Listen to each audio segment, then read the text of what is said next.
Good evening and welcome to Donald Parker Gymnasium on the campus of Kings Mountain High School for tonight's basketball matchup between the visiting Burns Bulldogs and your Kings Mountain Lady Mountaineers. My name's Kevin Cruz. I'm joined by Drew Fulton for just a little bit. Drew, how you doing tonight? I'm doing good. Waiting for Jeff Johnson. He's the main basketball expert. Don't get me confused with him at all. But I'm going to sit here for him until he gets here. I think he was at the middle school game. You saw the girls play at the middle school earlier. I did. I was over there watching my daughter Avery play on the middle school girls team. Got a big win against the Burns middle team. Jeff's over there watching his son play for the boys team. Glad everyone's joining us tonight. We got exciting basketball action here from Donald Parker Gymnasium. Just talk a little bit about the game. Burns Bulldogs entered the game with an overall record of 5-7, 2-2 in the Southwestern 1A, 2A conference. Just looking at some of their scores over the past week, they're going to enter the contest on a 3-game skid, losing to a very talented Bessemer City team, 52-27, and preceding that, they lost to a talented Thomas Jefferson team, 41-35, and then they played the Crest Chargers and lost that one, which Crest is a very talented program. They lost that one 60-17. Your Lady Mountaineers enter this contest at 7-5, 2-3 overall in the Big South Conference, good enough for 5th in the Big South Conference. They're entering 3-1 over the last 4 games. Losing to South Point Tuesday night, 59-48 in a very competitive game. I know a 11-point loss doesn't sound good, but when you sat back and watched the game, it was a very competitive game throughout the entire game. The Lady Mountaineers suffered an injury, had a ball handler come out of the game, number 11, Elena Patrick. Take a look at our starters for tonight's game. First for the visiting Burns Bulldogs, number 2, Essence Howes. She's listed as a point guard and shooting guard, a 5'1 junior. Number 5, Maggie Earl, who's listed as a wing forward, a junior, 5'11. Number 11, Micaiah Ross, shooting guard, small forward, a 5'8 senior. Number 12, Kaylee Green, listed as a guard, a 5'4 sophomore. Number 20, Tavania Wood, a freshman measuring up at 6 foot. Looking at some of the statistics for the Burns Bulldogs, looks like they're led in scoring by number 12, Green, with 11 points a game, followed by Maggie Earl with 9.3, and then Essence House with 6.3 points a game. Maggie Earl and Micaiah Ross, are very close in rebounding on the team, with the team lead at 7.8 and 7.5 rebounds a game. Kevin, I'm excited. I mean, you got 2 programs, 2 rival programs here in the county, and you know both programs have had their ups and downs this season. But don't get me wrong, both of these programs are athletic and will compete in this ball game, and I'm looking forward to it. Good. Talking about just the Mountaineers. We're led in scoring by Kalia King, who is nearing in on her 1,000th point total. I'm not gonna bring it up tonight, but I do know how many points she's away. So hopefully by the end of the night we'll be celebrating another 1,000-point scorer here for the Lady Mountaineers. Starting lineups for the Mountaineers: Miracle Davis, number 5; number 12, Kalia King, a 5'8 senior; number 20, a 5'5 freshman, Ferry Martin; number 24, a 6-foot senior, Hooray Simpson; and number 35, a 5'10 senior, Tyasia Bell. As we said, the Mountaineers are led in scoring by Kalia King. She's averaging 8 points a game, and I'm not sure, when I printed these off this afternoon, Drew, I'm not sure how updated these stats are, if they're updated through the game Tuesday night. But just looking at our leading scorers, Hooray Simpson is also a leading scorer for us, also averaging 12 rebounds a game.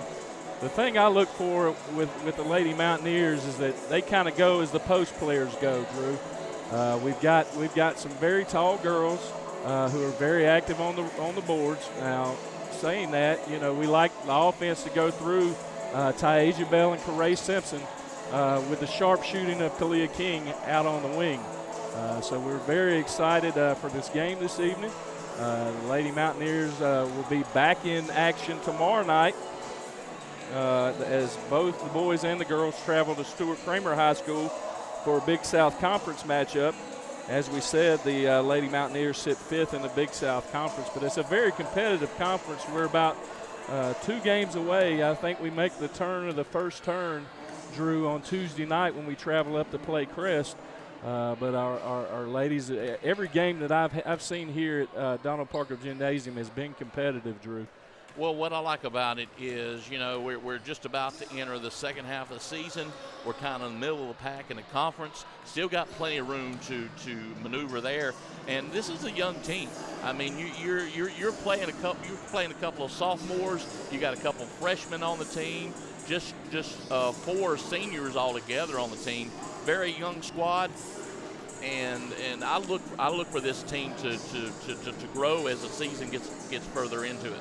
Well, as I said, with the injury to Atlanta Patrick, it's going to give one of those young players, a freshman, Ferry Martin, a chance to get a big start on a varsity contest in a non-conference game, which hopefully we don't know how long Elena's going to be out. She is with the team on the bench in a walking boot, but wasn't able to get any update on that. Not sure we could give that away here thanks to HIPAA rules, but she is in a walking boot. But while she's in that boot, it's going to give Ferry Martin a chance to get some much-needed experience and be ready to further her career as she moves along. It's just invaluable experience, Drew. Hey, next player up mentality, and that's what they've got right now. And I look forward to this matchup, a county game. I mean, you can't get much better than 2 county foes. I can't say that both of these teams hate one another, right, but they don't want to see the other team win. No, definitely. Anytime you get together in a Cleveland County rivalry, it is very competitive and the stakes are high. We hope everybody's doing okay. We know we're under a severe thunderstorm warning, but if you're not here at Donald Parker Gymnasium, we hope you're enjoying this broadcast. We'd like to thank our the Kings Mountain Touchdown Club for the opportunity to do that, and all our sponsors. You'll see our sponsors going across the bottom right-hand corner of your screen, and we thank all of those folks for making this broadcast happen. About a minute away from the opening tip, we'll have starting lineups and national anthem, and we'll be ready to go. Was it raining outside earlier? When I came in, it was just starting to drizzle, but you could see off in the distance over towards Rutherford County that it was headed this way, Drew. Well, we've got this game, plus we've got the boys game coming up next. So if you're in town, come on out to Don Parker Gymnasium. Great game tonight. Get a slice of pizza and a nice cold drink. Watch some Mountaineer basketball.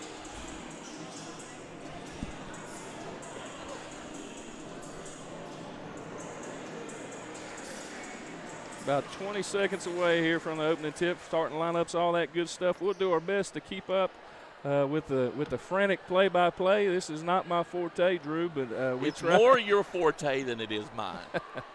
My forte was watching them Georgia Bulldogs on Monday night. I turned it on twice to see the kickoff and at halftime, and then I turned it off. I'm not a big Bulldog fan, so it didn't. I was hoping it would be a more interesting game than it was, and it was not. I'm going to pause just a second here for the national anthem.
Kevin, let's talk about just real quickly how challenging is it for basketball players that they played Tuesday night, they're playing tonight, they're playing tomorrow night, 3 games this week in high school basketball.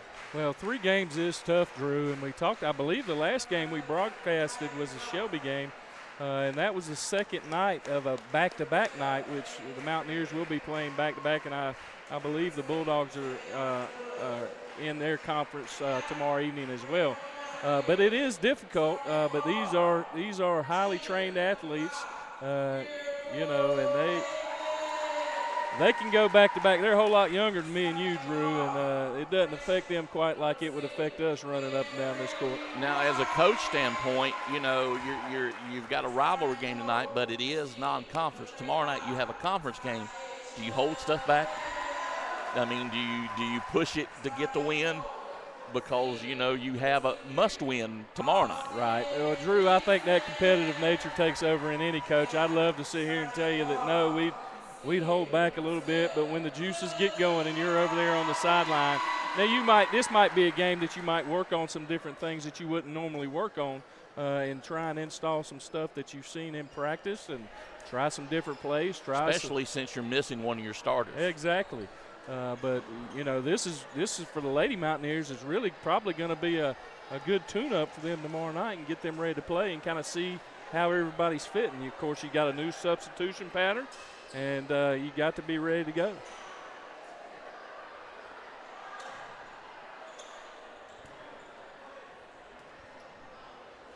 Looks like Miracle Davis is going to jump off, perform the jump ball for the Lady Mountaineers. And looks like number 11, Micaiah Ross, is going to go for the Bulldogs. And we are underway. Tips controlled by the Bulldogs, quickly stolen. There's Ferry Martin with the quick hands. Now she dribbles up the court. Over to Kalia King on the wing, looking inside. Over to Miracle at top of the key, back to Kalia King. Mountaineers moving the ball around the outside again, trying to get the ball inside to Taisha Bell. Over to Miracle Davis at the top of the key. Good look down to Taisha Bell, couldn't finish the layup. Going to be out of bounds to the Bulldogs. I like what I see in that opening possession, Drew. Lady Mountaineers moving the ball well around the perimeter, working to get it inside. Burns comes out in that zone.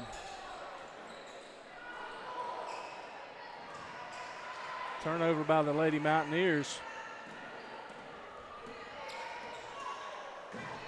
Howes down low to number 11, Ross. Got a first foul of the ball game there.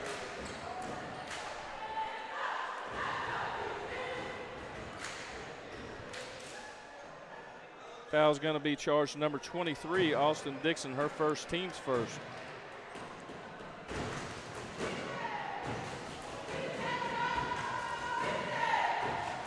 Our first points of the game. Number 5, Maggie Earl at the line shooting 2 for the Bulldogs.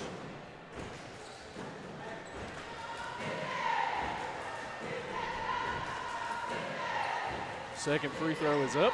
No good. Taisha Bell with the rebound.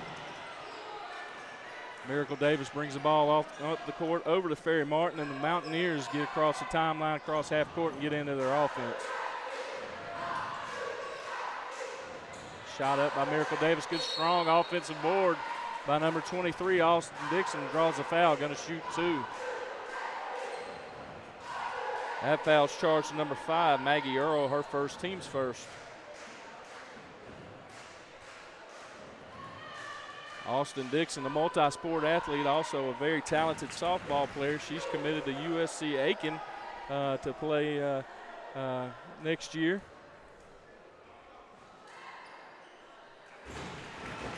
Makes both of those free throws, and the Mountaineers lead 2-1.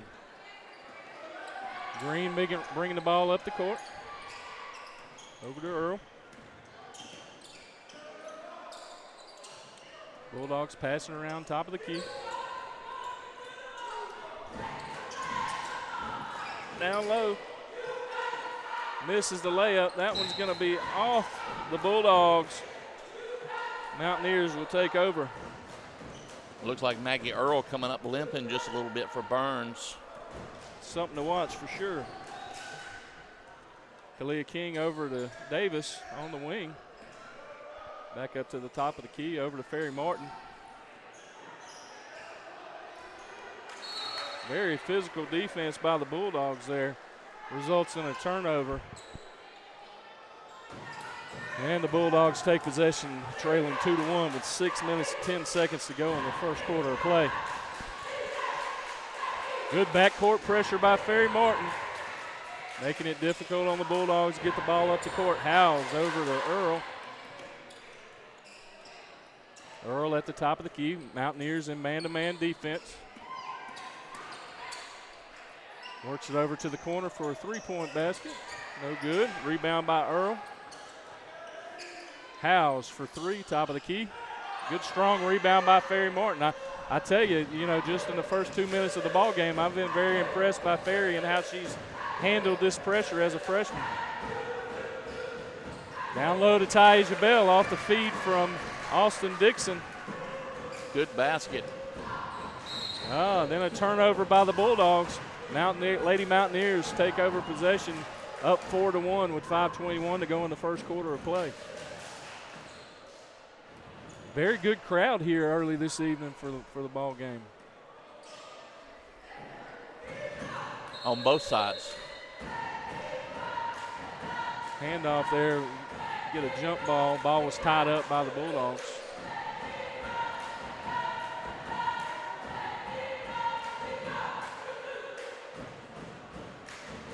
Looks like there's some confusion on who has the jump ball.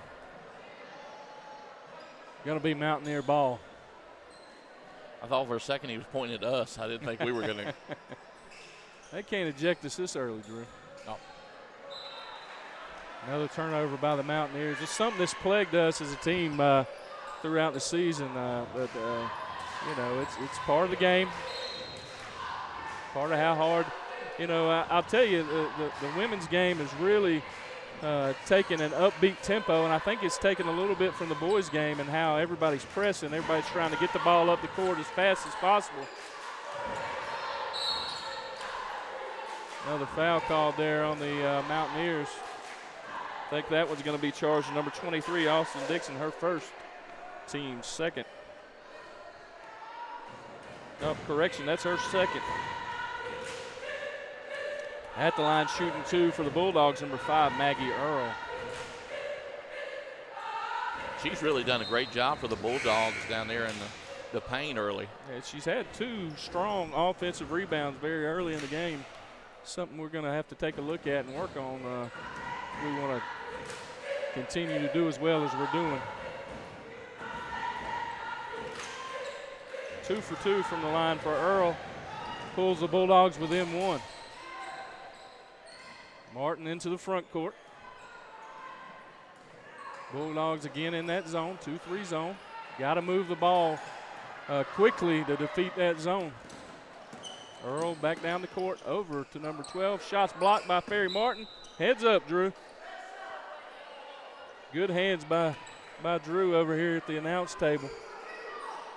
That's free of charge. Now we see a little token pressure from the Bulldogs. Kalia King gets the ball up the court to number 35, Taisha Bell. Good ball movement by the Mountaineers results in a basket. Miracle. Another steal by the Mountaineers. Here comes Kalia King. Tough shot.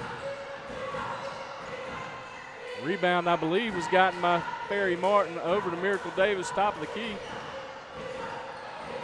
Mountaineers getting back in their offense, getting reset up. Be interesting to see how long Burns can keep up that style of pressure. Good rebound by Corey Simpson down low on the King three-pointer. Corey is gonna go to the line to shoot two. Good strong offensive board, kept the ball high, got it right back up. That foul's charged to number 20, Tavania Wood, her first, team's second. First free throw for Simpson's up and good. Appreciate Mike Hayes for watching us tonight. He told me it was a good catch. It was Thank a good you. catch. Second free throw, no good for Correa.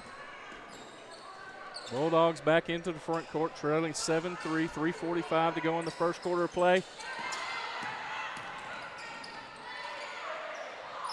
Ball is blocked out of bounds, going to be Bulldog ball. Good recovery defense there by the Mountaineers, and we talked earlier about how athletic our ladies are. It was really evident right there in how they recovered. Another block by Correa Simpson.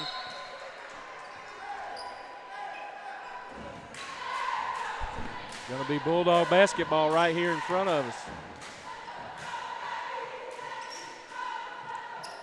Inbound over number 12. Down to Earl on the post. Another block by the Mountaineers. Kalia King gathers up the ball from Davis off to Martin in the corner. Dribbles back to the top of the key, over to Davis. There we go again. Drew looking to get the ball down low, trying to move the ball side to side to get that low post open.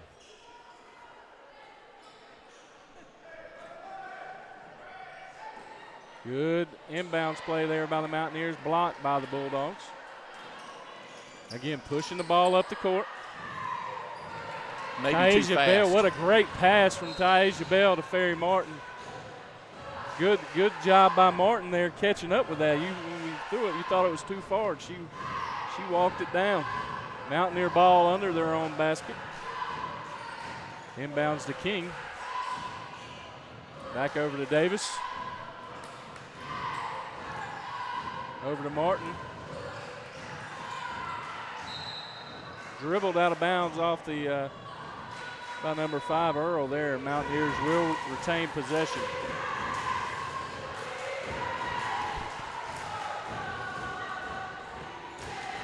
Taisha Bell with the offensive rebound off the King 3, backing her player down.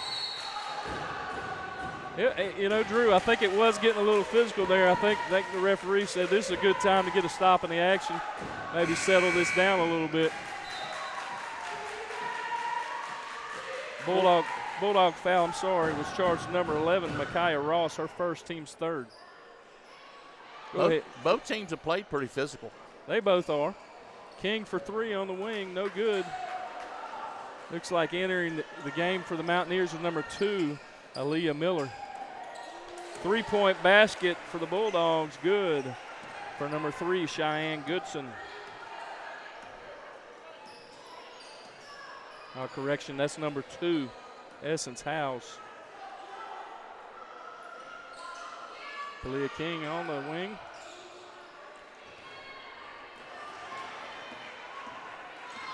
Bulldogs pushing the ball up the court. Going to be a double dribble called against the Bulldogs. The Mountaineers will take over possession. Good job by the Mountaineers getting back on defense as the Bulldogs look to push it up the court again. Off any missed basket, any rebound, they're looking to push the ball up the court. King at the top of the key. Hands off to Davis, back to King. Great drive by Kalia King. That's her Good first job. 2 points of the evening.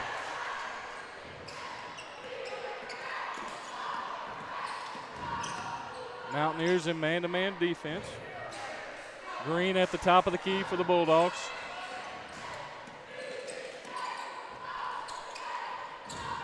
Good positioning there by Earl. We talked a little bit about her rebounding. She did a very good job getting good position down low.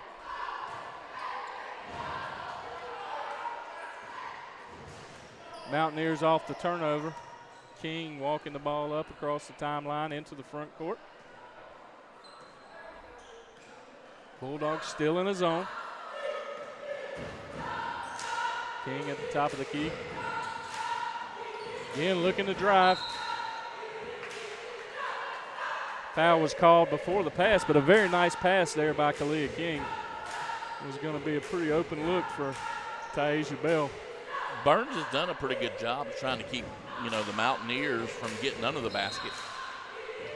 And off the inbounds, Taisha Bell up and is fouled. The previous foul was charged number 11 to Micaiah Ross. This foul's charged number 5, Maggie Earl. That's both of their second fouls early in this contest. 1 minute to go in the first quarter of play. Taisha's first free throw is up and good. Entering the game for the Bulldogs, number 44, Brianna Hull.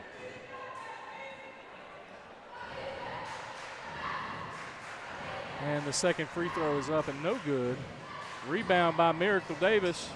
Has the ball down low, going to be a jump ball. It's going to be Bulldog possession on the alternating possession. Lady Mountaineers lead 10-6, 1:05 to go in the first quarter. Back in a press. Looking to trap. Bulldogs having difficulty getting it up the court. Now get it across half court. Off the Mountaineers. Bulldog basketball on the side. Inbounds right in front of the Mountaineer bench. Inbounded to Hull. Over to House. Off the green. 3-point basket. The bank is open, Drew.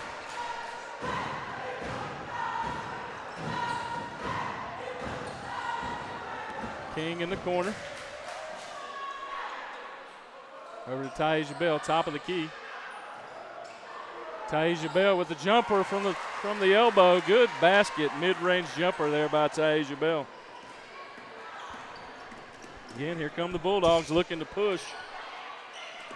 Howes up for three, no good. Good positioning by Kalia King. Good box out, and the Mountaineers retain possession, take over, and bring the ball up the court. King again on the wing. Off to Simpson, middle of the lane. King for three, no good. 1.4 seconds left in the first quarter. Mountaineers lead 12-9. That's the end of your first quarter play. Lady Mountaineers lead Burns Bulldogs 12-9. What surprised me, Kevin, is Burns still hasn't come out of that zone. They're still pressing, has not come out of the zone one bit. And a lot of that might be due to losing Elena Patrick and our ball handling. They're not as concerned about maybe some of our shooters as they are in the corner, but the Lady Mountaineers have done a tremendous job, in my opinion, moving the ball around the perimeter, looking to get the ball down low to their bigs. And then when that's not there, they're taking good, timely drives, attacking that zone, attacking downhill to the basket, and looking to dish off to our low post. One thing we talked about was early in the first quarter is that the Bulldogs were controlling the offensive glass on their end.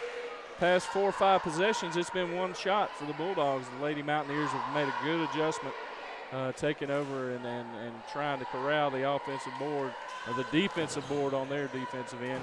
And again, the Mountaineers on offensive end, past 3 or 4 possessions have had an offensive rebound. Maybe not made the basket off the offensive rebound, but have got fouled and got sent to the line. Leading scorers for the Mountaineers in that first quarter of play, Taisha Bell with 5. Looks like the leading scorer for the Bulldogs was, they had 3, tied with 3. Ferry Martin in the front court. Dribbling around. Off to King in the corner. 3-point basket's no good. Earl bringing the ball up the court for the Bulldogs. Green over to Wood for 3. Goodson. 3-point basket is good and ties our score at 12 here at Donald Parker Gymnasium. Martin at the top of the key, down low to Kalia King, called for the travel. And I'm joined now by my colleague who's got big shoes to fill from Drew. Jeff Johnson has just joined us, coming in from the middle school basketball game. Jeff, how you doing this evening? What is going on, everybody? Good to see you, Cruz. Good to see you, Jeff. Missed an exciting first quarter here. Yeah. Good, strong defensive board by Austin Dixon off the Ferry Martin. Walking the ball up the across half court. Ball game is tied 12-12 over to King on the corner on the wing. Good look down to Austin Dixon. Assist for King. 2-point basket good for Austin Dixon. It was a great pass.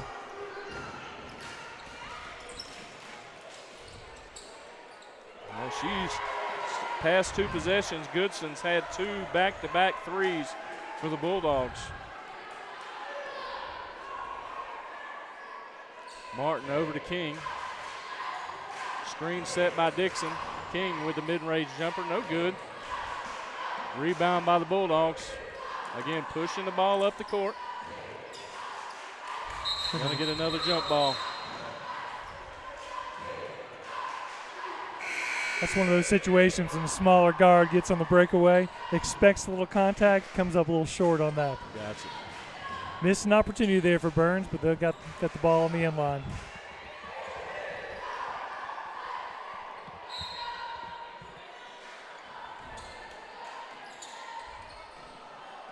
Over to House for 3. Going to be a foul there on Miracle Davis, her first. Going to be the team's 4th. See, whenever you shoot an air ball, now I know you never experienced that. Whenever you shoot an air ball and it goes right to a teammate, you immediately say that was a pass. That is exactly what that was. Right to a teammate for a layup or a foul. Got a timeout here charged to the Mountaineers. Going to be a full timeout. Well, Jeff, we got good news coming in from the middle school boys game. I will say this, the boys were victorious. It didn't look good early. They were down 17-5 at halftime. They scored 5 points in the first half. And they looked rattled, but they came out. They opened the second half with a 17-2 run. That's a good way to start. Took the lead. They ended up winning by about 2 or 3. Kings Mountain made it interesting because they got to the free throw line and missed almost all their free throws at the end. Yeah. Now you know my favorite saying about free throws. I thought it because I didn't say it out loud, but I was like, they're free for a reason. I had Kevin Cruz in my ear. That was a sweep for the Kings Mountain Middle Patriots down there this afternoon. The ladies won too. Your daughter, I heard they played really well. They did. They played well this afternoon. My daughter gets her basketball skills from her mother, definitely not me. At the line for the Bulldogs, Cheyenne Goodson shooting 2.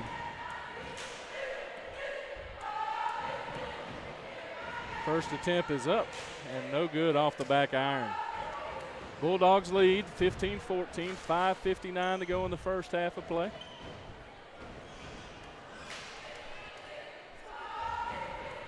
Second attempt for Goodson is up and good.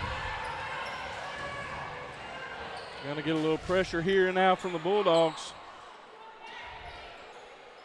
Inbound into Davis. Really nice work getting the ball up the court. Bulldogs are trapping in the corners. Ferry Martin. Turnover there. And that's one thing that the press does. Even though we did get it across half court, it still puts pressure on you, and it still gets you kind of out of sequence. It does. You may have a play that your coach is calling in a play, and it just knocks it out of sorts. And as we see the Bulldogs press us, we turn around, right back around and press them. Bulldogs get the ball up across half court. Ooh, barely beat the 10-second shot, 10-second possession clock. Goodson with another attempt for 3. Good, strong defensive rebound by Corey Simpson. She always has good natural instincts to get that ball. She does. Leading the team in reboundings. No doubt about that. It's going to be a foul. I believe that's going to be charge number 20, Ferry Martin. Often happens. You have a bad turnover, and then you turn right around and commit That's her first. A quick foul. Her first, team's 4th. Green brings the ball up across the court over to Goodson. The hole at the elbow, back, good. Oh, that was blocked, I believe. Simpson blocked on the way up, but I don't know if they called someone else with the reach from behind. Yep, nope. believe she got her on the arm is what the Mr. Official saw there. That's her first foul, team's 5th. At the line shooting 2 for the Bulldogs, Essence Howes. First free throw attempt is no good. Re-entering the game for the Mountaineers, number 12, Kalia King.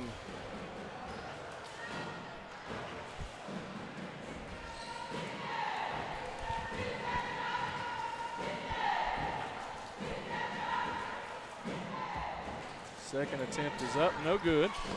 Rebound by Austin Dixon over to Martin, bringing the ball up across half court. I apologize. It seemed when I came in the gym, the offensive scoring has seemed to slow down. We'll get that fixed here in just a second. Good pressure on the ball, trapped in the corner. Almost had her out of bounds on the sideline. Goodson for 3 again. Man. She's got 9 second quarter points, just 2.5 minutes into the second quarter here. Feeling it. Dixon at the elbow. Simpson with the offensive board. Miracle Davis battling down low. We got bodies everywhere, Jeff. Loose ball foul on Burns. That foul's charged to number 3, Goodson, her first, team 6th.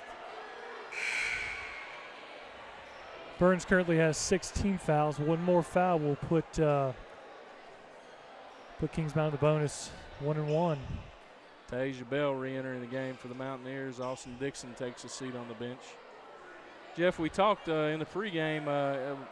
Lady Mountaineers are without their point guard, senior Elena Patrick, and Ferry Martin has taken that role, a freshman, and she has done a phenomenal job for a freshman stepping into this varsity contest. I missed the game the other night, and I heard that Elena got hurt. She did.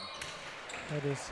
I think you brought the fouls with you, Jeff. The fouls and the missed shots, except for Goodson making the threes. That foul's charged to number 5, Miracle Davis, her second, team 6. At the line shooting 2 for the Bulldogs, Kaylee Green. First attempt is up and no good.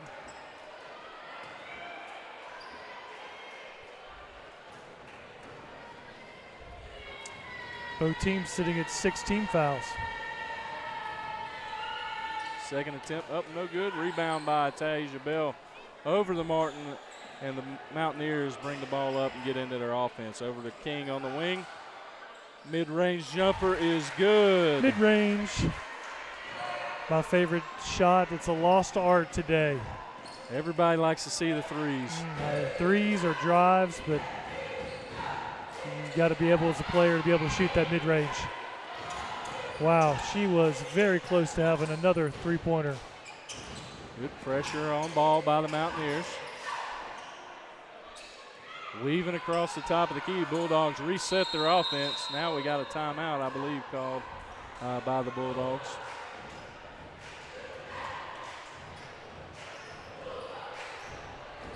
Bulldogs are coached by Tommy Gales. He was not real happy with the way the offense was going. Got him a quick 30-second timeout, Jeff.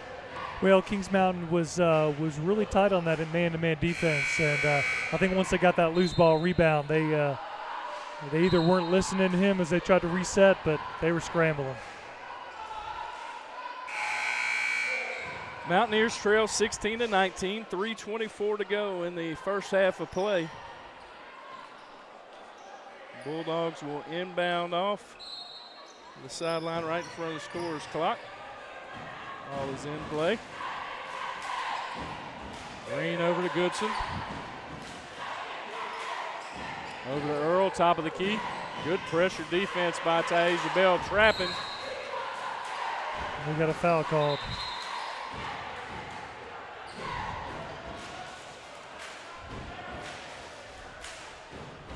That foul's charged to number 35, Tasia Bell, her first. Team 7th, as you said, puts the Burns Bulldogs in the bonus. Shooting the 1-and-1 for the Bulldogs, number 5, Maggie Earl.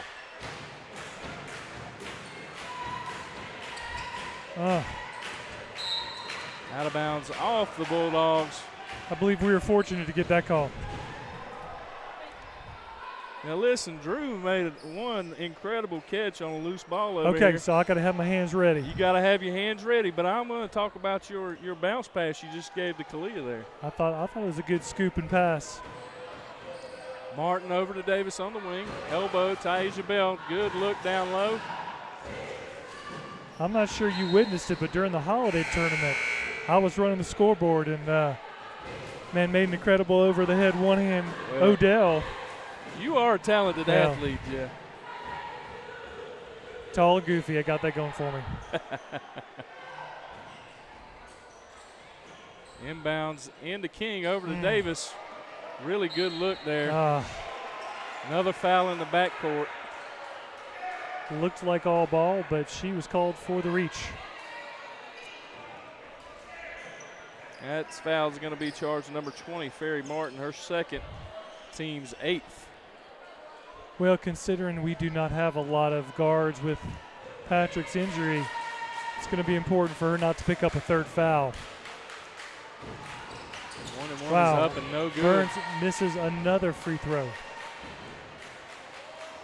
Davis on the wing. Looks like the Bulldogs early were playing a zone and have switched up to a man-to-man. Looks like that's going to be an offensive foul charge. Number 35, Taisha Bell, that's her second, and the fouls are starting to mount up. A little bit with her offhand hooking the player behind her. At least that was the call. I think a lot of that physicality goes both ways. It does. It sure does. She was being pushed on just as much. Referee's part of the court. He is part of the court. He's doing a really good job of Way to move your feet. blocking us out here.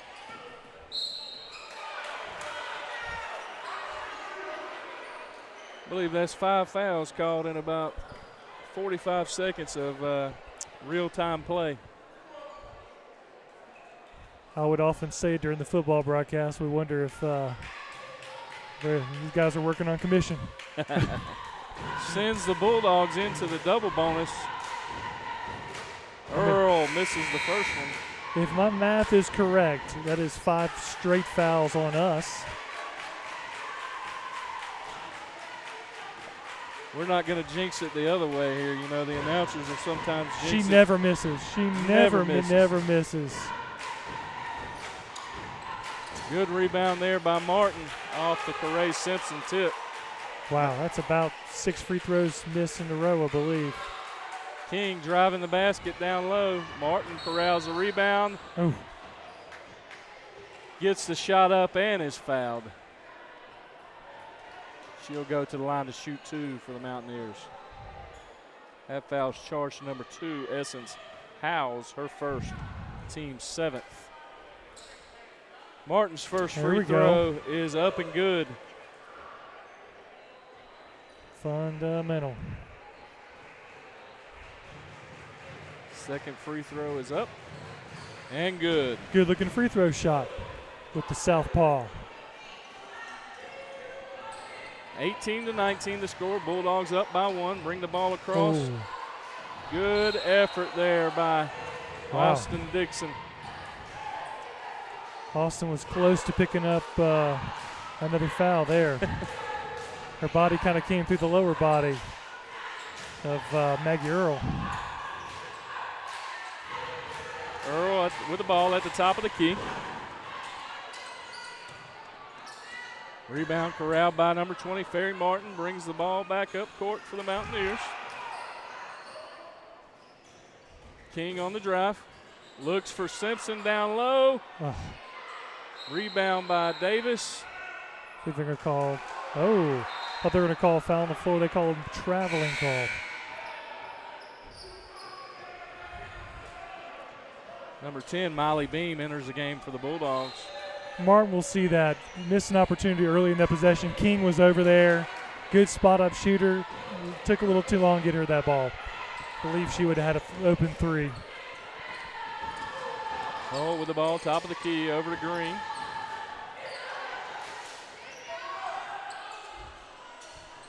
Man-to-man defense by the Mountaineers. Green driving again.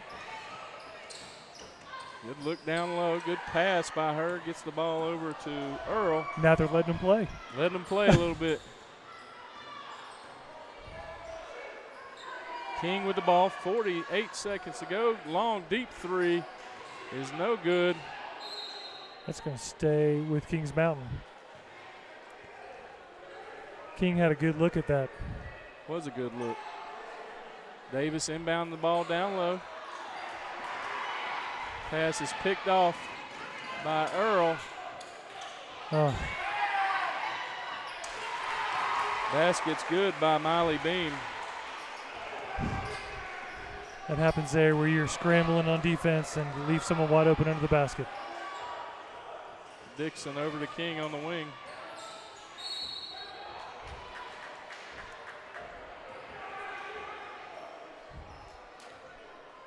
That foul is going to be charged to Essence House, her second.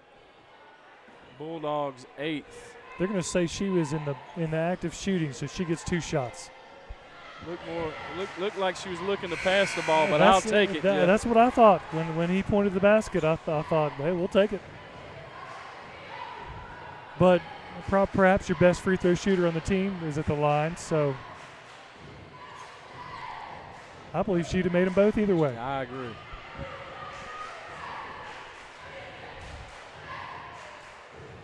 Two for two for the line for Kalia King.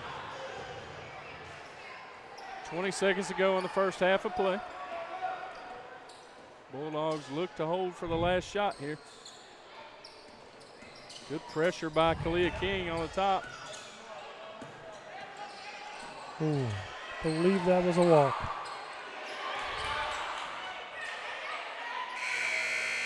Oh. Basket is no good, and your score at the end of the first half of play, Kings Mountain 20, the Burns Bulldogs 21.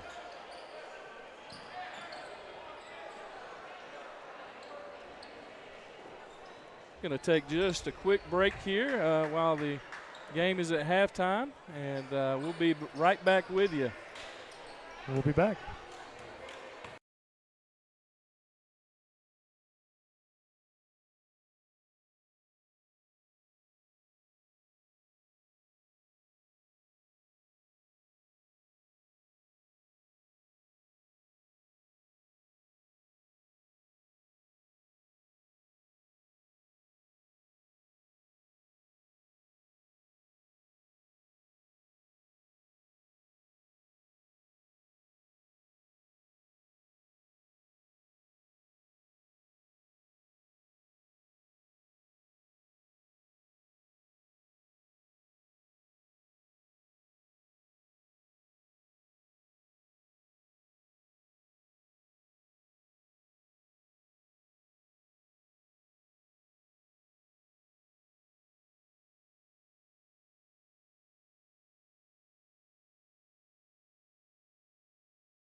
Welcome back live here to Donald Parker Gymnasium on the campus of Kings Mountain High School. Got a little tongue-tied there, Jeff. You probably said that too many times in your life. I have said it quite a few times. Looking at some statistics, some leading scores from the first half of play. First for the visiting Burns Bulldogs. The Bulldogs were led by three-point sharpshooter Cheyenne Goodson. She had 12 first half points, with 11 of those coming in the first half of play. In the second quarter of play.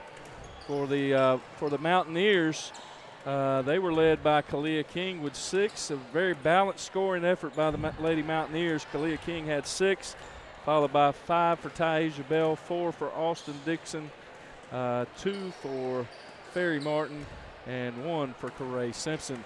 Just looking at some of the free throw marks, we mentioned the Bulldogs missed 6 in a row in that second quarter of play. They were just 1 for 8 in the second quarter of play. Yeah, they really left a lot of points out there. About 2 minutes to go before we start the third quarter of play. Jeff, we saw a lot of physical defense, and I mentioned in the first quarter before you got here that the referees were kind of letting them play, and that came to a screeching halt. And then I showed up. Well, I'm not going to blame you, but I'm going to blame you. Okay. Well, I think the physical play is also reflected in even some of the scoring lines you saw. I mean, Corey Simpson well below her average from a scoring standpoint, but yet Kalia King a little bit higher. Yep. She's almost reached her point average. So I think those things will even out. I'm curious how the game will be called and the players will play as they go into the second half. You always wonder as the coach, what kind of game plan they're going to come out with the second half. Definitely. Our coaches are making adjustments there. Both coaches are making adjustments there at halftime and trying to maybe figure out kind of how the other team was playing. We talk about it being a big Cleveland County basketball matchup. Nobody wants to not do well in these Cleveland County games, and they are always very physical and very competitive, as you see a one-point game here to start the second half. Well, I did not sneak back to the locker room at halftime, but I guarantee you Coach Guest was telling them to guard number 3. Well, I sure hope that it's going to be a while before Goodson gets a wide-open 3. I agree. She took that second quarter by storm. Really single-handedly got the Bulldogs from being down to right there in the lead. Very talented player. Looks like – go ahead, Jeff. We've also got a number of players with a couple fouls, so that'll be interesting to see how quickly or how long it takes for I believe we have, 2 or 3 players?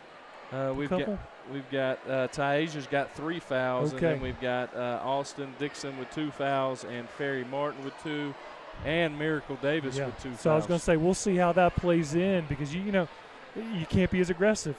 You can with 2, but you pick up a quick third foul in the second half, and that's going to change a lot of things. Mountaineers are going to start this second half of play with possession of the ball. Coming back towards us. Here we go. We got the good offensive action down here. And the tallest referee on the court right in front of us. Martin with the ball, top of the key. Bulldogs back in the zone.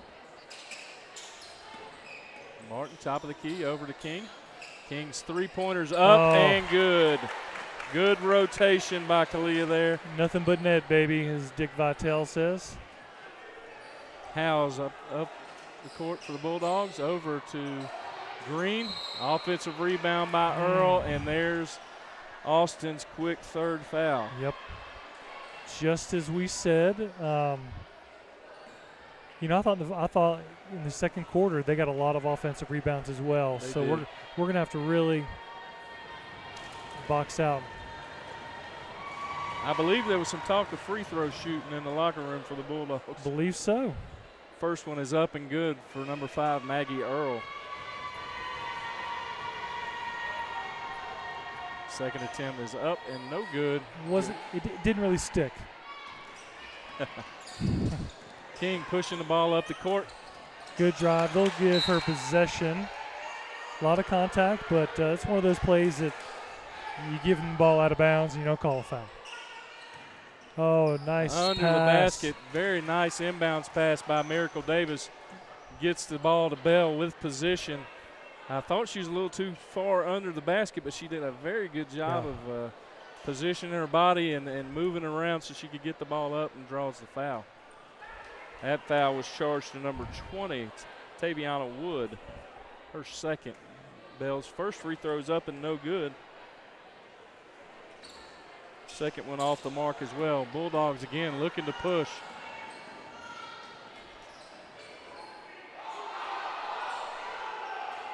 Crowd thinks they missed a travel. I would tend to agree. But the Mountaineers get the ball. I thought that was a good job by Martin on the break to really force her defender to the side and didn't give her a clear path to the goal. Very, very well-rounded game for the freshman this evening. King again looking to drive. Good ball movement by the Mountaineers. Gets the ball over to Gonna get another cheap foul here. Very close to a held ball. How many fouls is that on Martin now? That's number three on Martin. Yeah. She's going to have to be smart. But you know what you're going to see with a player like Martin Young, you can't manufacture time on the court, and I think you're going to see that improvement. Definitely. The Mountaineers now in a zone. To me, part of that is dictated by the fouls. Definitely. Yeah. I like the move by Coach Guest there to move to the zone and realize exactly what's going on. And as you just saw right there, we've been playing man-to-man start out the half. They were a little confused as where to go with the ball. That's right. Quick turnover. Martin across the timeline over to Davis. King in the corner, up for three. Off the mark. Good strong rebound there by the Bulldogs. Number 2, Essence House. Way to play without getting a foul there. Stay with it. Got an injured Bulldog on the court. Cannot see who it is. It's going to be number 20, Taviana Wood. She is up.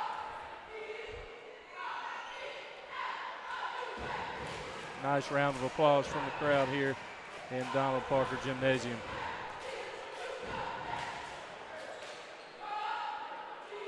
.6:05 to go. We have multiple players with 3 fouls. Gonna have to play smart. Definitely no foul there. Play was just stopped for the injured Bulldogs, so stayed away from the foul there, and it allows the Mountaineers defense to reset in that zone. Good ball movement by the Bulldogs here. Green with it at the top of the key over to House.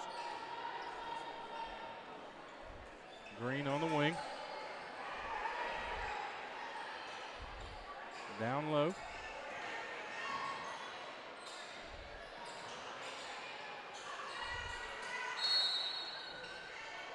Oh, going to be a loose ball foul called there on the Bulldogs on the rebound.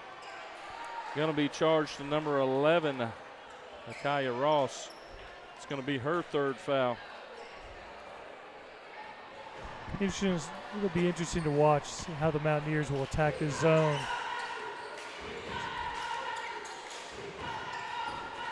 Oh, almost.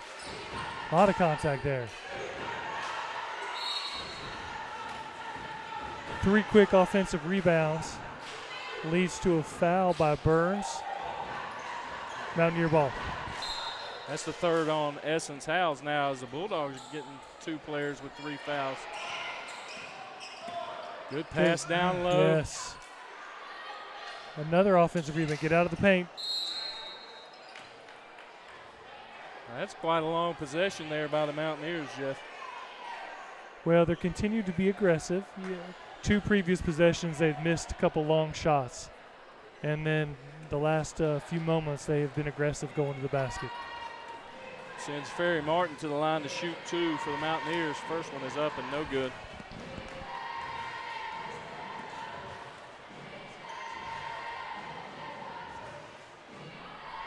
(23-22), Mountaineers in the lead. There we go. Good looking shot there by Ferry. Bulldogs up into the front court. Howells with it at the top of the key. Over to Green. We'll give and go.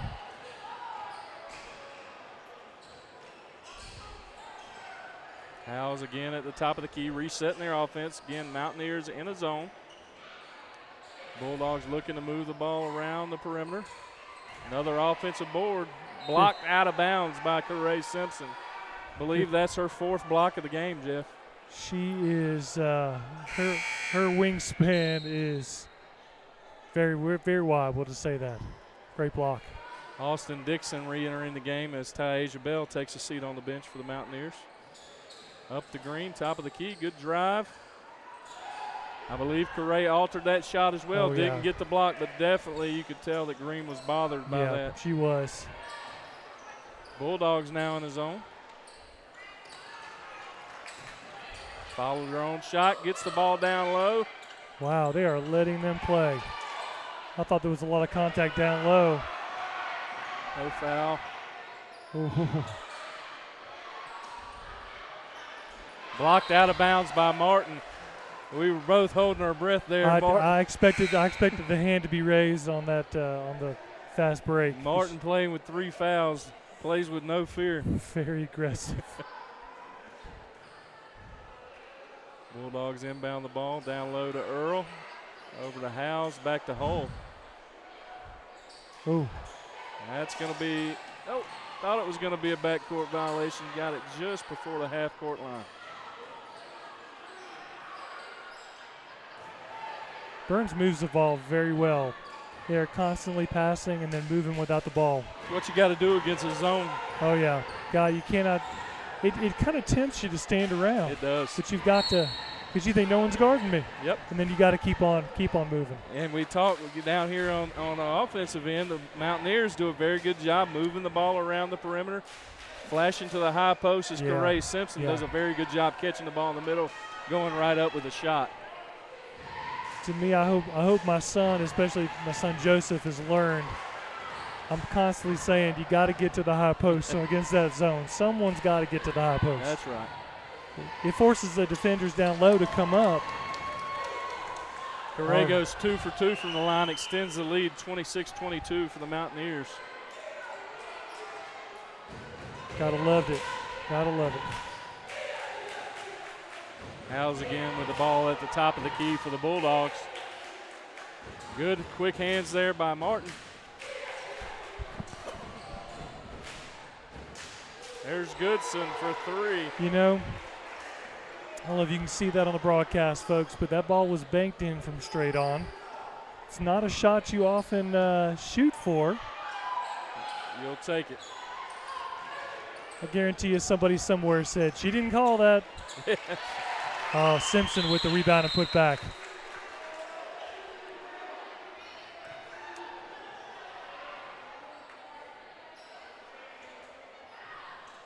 I believe we had a delay again. Well, the Burns coach was saying that the ball hit the top of the goal, but I believe that's still in bounds.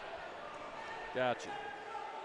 Someone can correct me on that, but that's what their coach was asking about. Simpson was right there on the spot. Moving the ball around the perimeter again against the Mountaineers 2-3 zone. Staying active. I mean, Kevin, really, it's done well outside of that three-pointer that was really. Oh. Yeah, that's. You see that a lot when you get a bigger player. Yep. Guarding a younger player who moves aside, and she reached out with her hands. That's going to be the third on number 5, Miracle Davis. Team's third. Actually,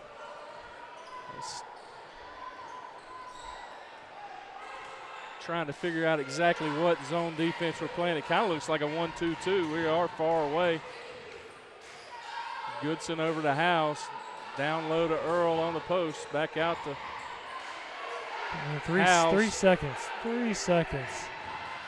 Ray Simpson with a strong defensive board. Brianna Hull was in the lane for about 10 seconds. Knocked out of bounds by the Bulldogs. The Mountaineers retain possession. Entering the game for the Mountaineers, number 15, Alyssa Pettis. Another freshman for the Mountaineers. I think Coach wanted to get Miracle on the bench, not pick up a fourth.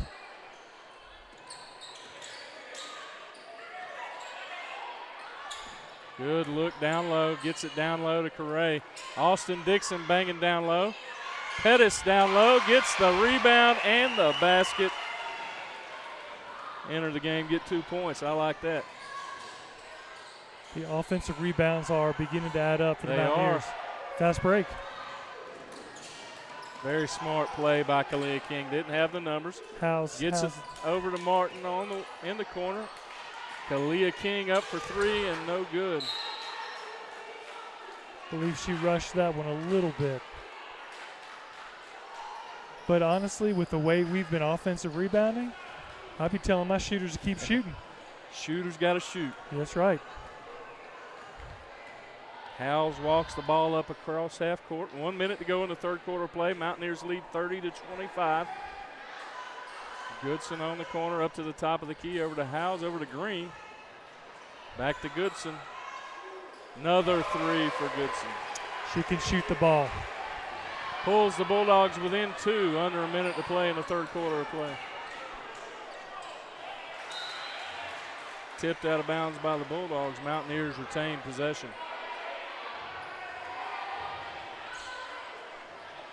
Difficult spot to inbound the ball from, I always thought, right in the middle. Yeah, it narrows the court. Good offensive board there. Again. And one. Pettis with the offensive board and one. Count it. I tell you, that is on the back side of the basket. That's 2 of the last 3 possessions. She has got the offensive rebound and put back. Foul's charged number 44, Brianna Hull, her first. Team 6th. You're talking about a young lady that averages less than a point per game. Has come in some valuable minutes. Again, a lot of that's due to the injury, and then also with no girls JV game this afternoon, with Burns not having a team, it allows some of these players to get some varsity experience, which they've done a lot this year. Yeah. Good steal, good read by Kalia King. They're going to call that, yes. Great drive there by Kalia King. Off the steal, takes it coast to coast, draws the foul. That foul charged to number 2, Essence House, her 4th. King to the line to shoot 2. First one is up and good. The school's calling me. You know who that is? I don't know. I got the same call just a second ago, but I ignored it. Second attempt for King is ready to go up and good. All right, Mountaineers up 7, 10 seconds and counting. Don't know if the Bulldogs realize it. Out of bounds off the Mountaineers, 3.6 seconds to go in the third quarter. You see a lot of their offensive sets run through Maggie Earl. And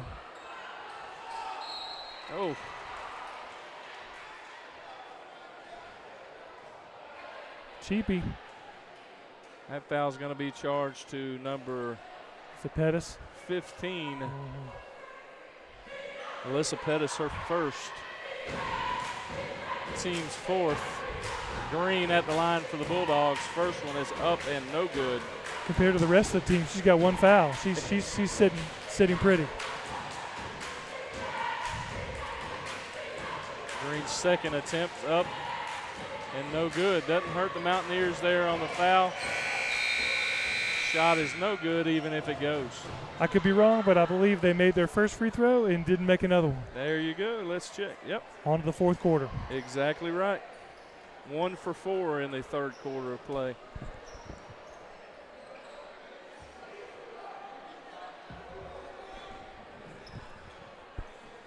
Our Mountaineer cheerleaders take the center court. Again, like to thank all of our sponsors for making this broadcast possible this evening. Special thanks goes out to David Marie Brinkley and the Touchdown Club for allowing us to broadcast this basketball game here. And you'll see the sponsors that are in the lower right-hand corner of your screen. All those fine businesses and individuals have made very nice donations to us to allow us to broadcast our football games and selected basketball games. Leading scorers for the Mountaineers in the third quarter play, Kalia King had 5. Pettis had a quick 5 when she entered the game. Corey Simpson with 4 points. For the Bulldogs are led again by Goodson with 2 made 3-pointers. The Bulldogs scored 7 points in the third quarter play. We start the fourth quarter play. Mountaineers up 35-28.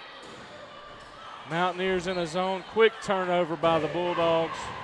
Mountaineers take possession. House starts on the bench. Player that comes in with a quick turnover. That fourth foul is big. It is. Martin brings the ball up across half court. Over to King on the wing. Good offensive board by Pettis again.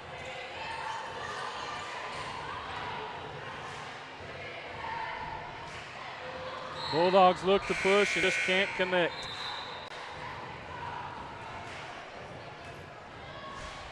In the game for the Mountaineers, number 21, Mia Bridges, makes her first appearance this evening. Again, trying to keep some of those fouls over there on the bench. As long as you can maintain the lead, I think that's a good idea by Coach Guest. Into Bridges, down low to Dixon. Bouncing all over the place. The official right down here, right here at us, he was looking for help. Yeah, I believe that was the correct call. Oh, bad turnover. Bulldogs bringing the ball back up over to Green in the corner. 3 is up and no good. Backside offensive board again.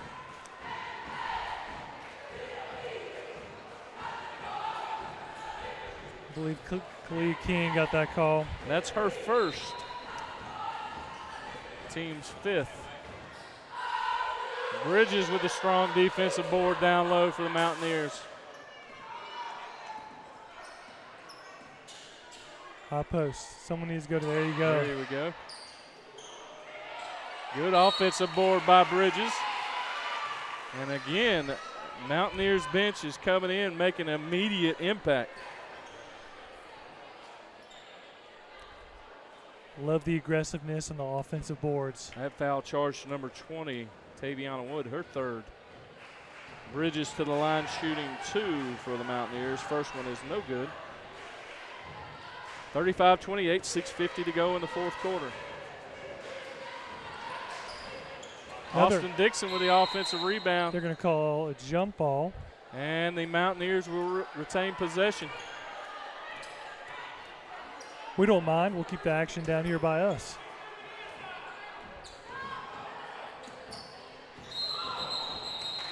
Got to call a travel there.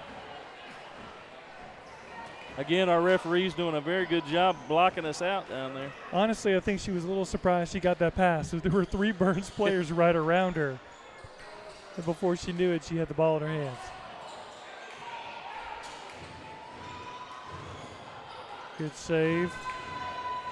Good steal. King on the break. Going to be a foul call there on the Mountaineers. I believe the lights were flickering in here, Jeff.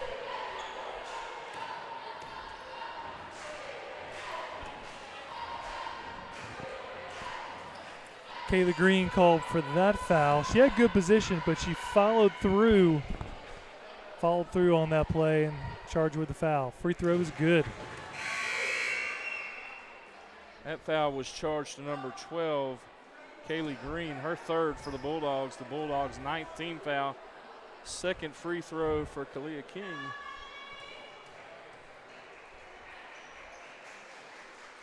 Is up and good. To me, that's been the difference here, middle, late second half, is the offensive rebounds. We're making our free throws, and they are not. We're trying to figure out what's going on with the lights in here. Watch it. Ferry Martin with the floater. She made that shot look easy. That is not an easy shot. And the Mountaineers extend their lead 39-28. Exciting basketball here for the Lady Mountaineers. We get ready for this evening's nightcap, the varsity boys game.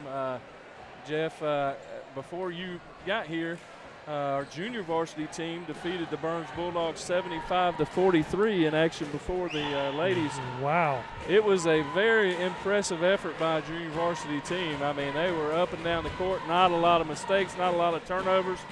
I was told it was a 10-point game at halftime. The Mountaineers really, really extended their lead in the second half. To outscore them by 20 points and a half says a lot.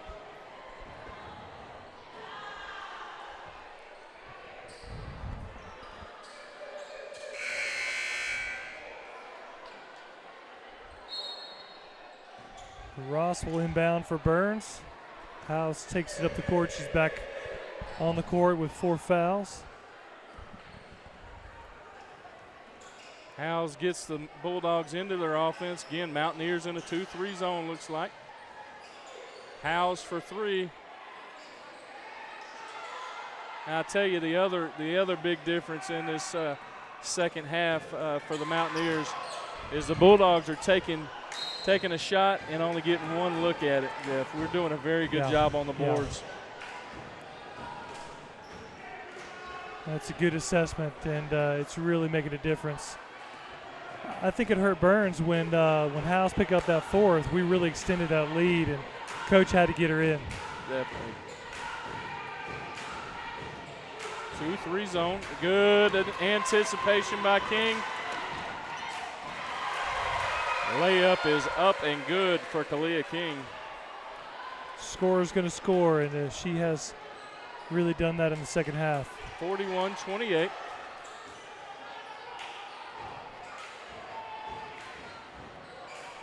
I was thinking to myself, Goodson needs to be on the court and for Burns, and she is there ready to check in. Again, one shot. In no hurry.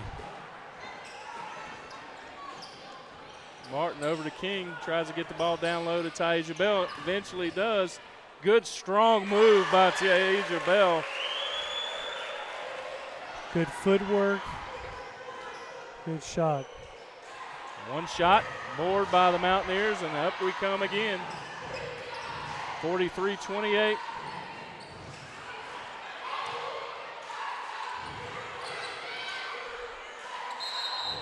Gonna be a held ball. Can't tell there. Hopefully just a cramp there for Kalia King. She's a little bit of contact from the defender going through.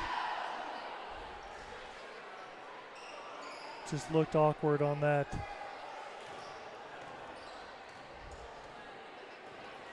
She's still looking, grimacing a little bit. Moving okay as she moves in the zone. Oh. Foul on a 3-point basket, I believe. And that is going to be Martin's 4th foul. I don't know. We'll see what Coach Guest does. Pettis looks like she might be checking in for Martin.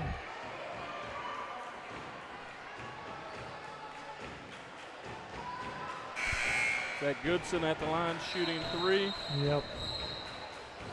First free throw is up and no good. Players are used to after that first free throw to get checked in. Substitution, and she banked that one in. She had a bank with a 3-pointer. She did. Listen, here in Kings Mountain, our banks stay open late.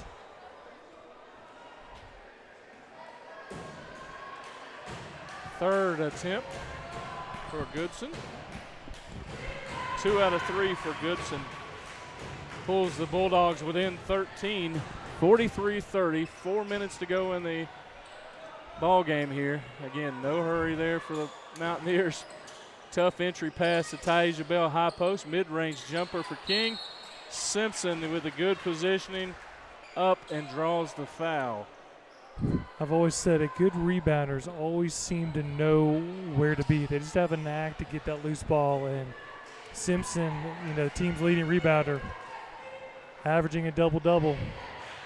Important foul there for the Bulldogs. It puts the Mountaineers in the double bonus, so from here on out we'll be shooting 2, as Simpson's first attempt is no good. Second attempt is good. With the swish. Bulldogs trying to hurry again. Mountaineers in the zone. Ball at the high post, over to Goodson for 3 again. Off. One shot. Rebound by the Mountaineers. I like it. I'd like to know rebound stats tonight. I know you're keeping stats. You keeping rebounding stats over there? That'd be hard. How about this? I know that's a lot of offensive rebounds for the Mountaineers. Held ball. That should be Mountaineer ball. Mm-hmm. And it comes after 3 straight offensive rebounds by the Mountaineers. Taisha Bell up and good for 2.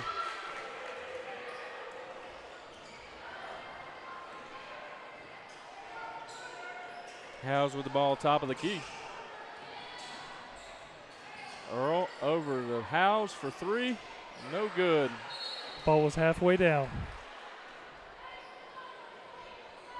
Foul's going to be charged to number 5, Miracle Davis, her 4th, team 7th. Offensive rebound there by Micaiah Ross results in a Mountaineer foul. She'll go to the line to shoot 2. First attempt is up and no good. Kevin, it may not happen this game, but I have been told that Kalia King is 10. Go ahead. Nope, can't say it. I was told not to say it.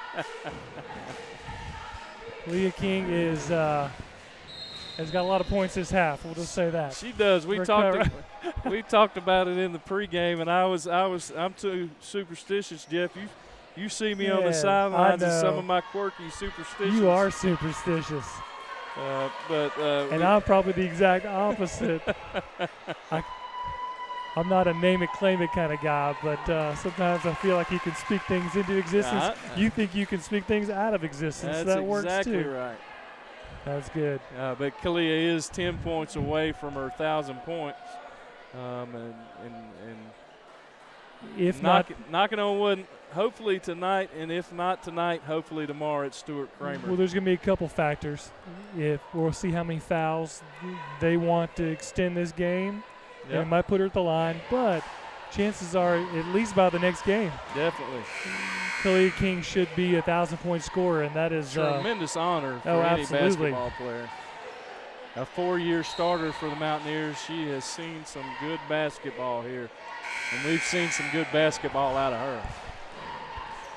Bulldogs putting on some pressure here. I like the change. Change it up. Going to be a double dribble. And right away, the Mountaineers with a quick turnover. Bulldogs down 15, 46-31. 3 minutes to go in the ball game. Howes over to Goodson. Back to Howes. Over to Green. Floater for Green is no good. Good, strong defensive rebound by Corey Simpson, but then turned over immediately by the Mountaineers and goes to Goodson for 3. Sharp shooter. Simpson, sometimes you get that rebound, you think you got to get rid of it. You've got a little more time than you think. Leads to a Burns three-pointer. Miller looking to inbound the ball. Into Taisha Bell. Over to King. Bulldogs really picking up the defensive pressure. Pettis again with another offensive board. Correa with an offensive board. Kalia with an offensive Oh, my board. word. Missed a couple. Couple of bunnies there, but Yep. 2 double dribbles pretty quickly in the fourth quarter. Maggie Earl, I think, had a pass that quickly closed down, and as a ball handler, you get caught sort of in between. There's not much you can do. You hope the ref doesn't see it. Good job getting the ball across half court. Pettis up to Miller. Shot is up and good for Alyssa Miller. Dare I say, the words were on my tongue. No need for the Mountaineers to push the ball. Slow down, and we get a shot and a foul. We got to get that 3 points back that Goodson got us with just a second ago. Miller's free throws up, no good. I believe we have a lane violation.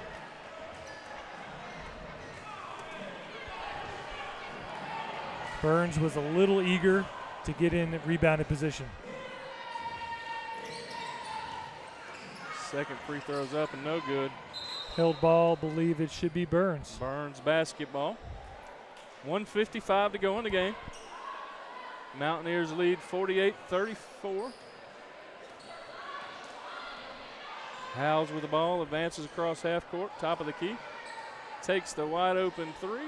I'd have taken that too. We gave it to her.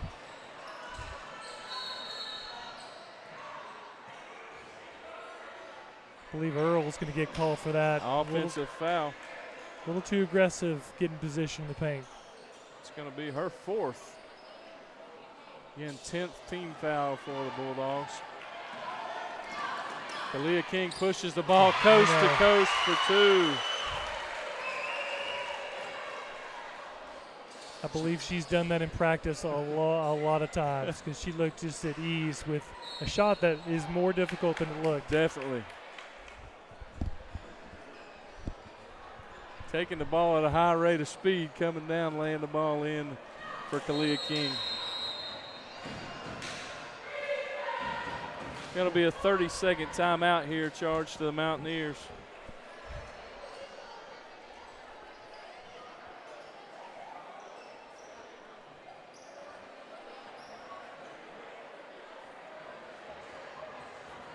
What are we sitting at, about a minute and a half? I think right at a minute and 30 seconds, Okay. Jeff. Should be a comfortable lead with that time. Mountaineers going to have to be careful, just take care of the ball. And I believe they're going to have a few more free throws attempted before this game is over. We'll try and catch Coach Guest on her way in the locker room here. Get some comments from her as she comes by here. Minute 24 seconds to go. Mountaineers up 50-34. At the line for the Bulldogs, number 12, Kaylee Green. That last foul was charged to Taisha Bell, her fourth. Team's eighth. First attempt is up and no good for the Bulldogs. The iron continues to be unkind at the charity strike for Burns. You know, just as you can be streaky and hot as a shooter, you can definitely go cold. And when it goes bad from the free throw line, especially, seems like all the pressure in the world. And free throws, it's really not physical. It is a lot right here between the ears. You can start thinking about it, pressing, and it's really frustrating. Taisha Bell draws her fifth foul for the Mountaineers, sends number 11, Micaiah Ross, to the line shooting the 1-and-1. First free throw attempt is up and good. No problem for her.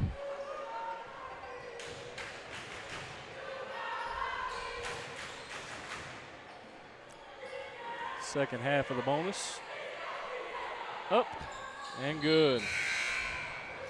Entering the game for the Bulldogs, number 4, Brooklyn Gales. Ross is rewarded, making 2 free throws, and have a seat. Good job there by the Mountaineers to get the ball inbounds. Out of bounds off the Bulldogs. I believe Miller was trying to take advantage of her time on the court. Definitely. Over to King. Yeah, that's Gonna going to be a block. Yeah. You worry about knees colliding on those type of plays. King's going to have 2 shots. We're in the double bonus here. That foul was charged number 10, Miley Beam, her first. 10th team foul for the Bulldogs. She's I'm not going to bring it up, Jeff. I was going to say she's taking a beating tonight. She might need to get in the ice tub I understand. or all ice packs on those knees. I didn't say anything. I wasn't even thinking it. I was thinking my superstition that No, I didn't say it. she's definitely a great free throw shooter. I didn't. Getting close to 1,000 points. I believe you double jinxed her, No, Jeff. I didn't say it. Earlier in the game, I said she's perhaps the Mountaineers' best free throw shooter, and she made them when I said that. She did.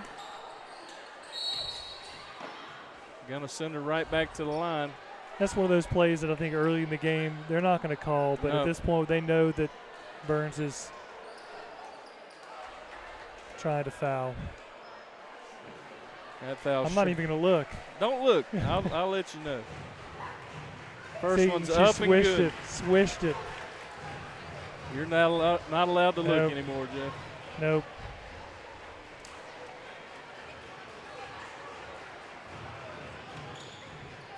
Good, strong offensive board by Austin Dixon. They could have called a foul good. too on that play. 1 minute to go. 1 minute to go in the ball game. Mountaineers lead 53-36. Goodson almost made another one.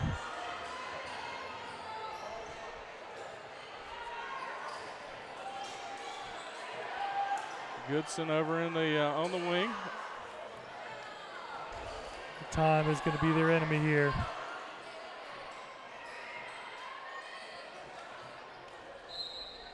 Off the Mountaineers. 2 players battling for the rebound.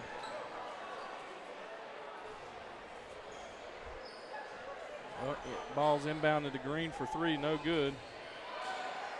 King with the defensive rebound, bringing the ball up the court.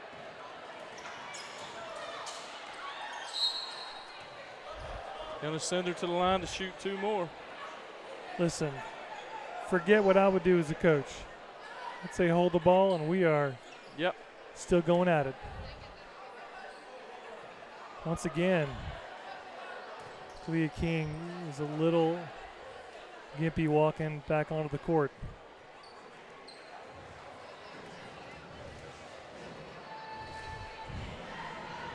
First attempt is up and good.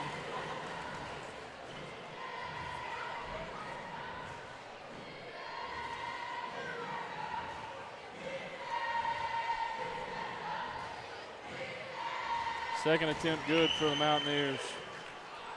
Kalia King. 55-36.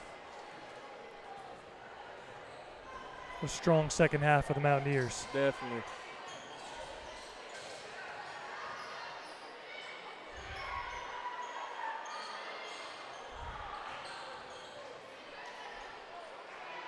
That's going to do it. Your final score, Lady Mountaineers 55, Burns Bulldogs 36. Outstanding effort by the Lady Mountaineers, picking up the win here.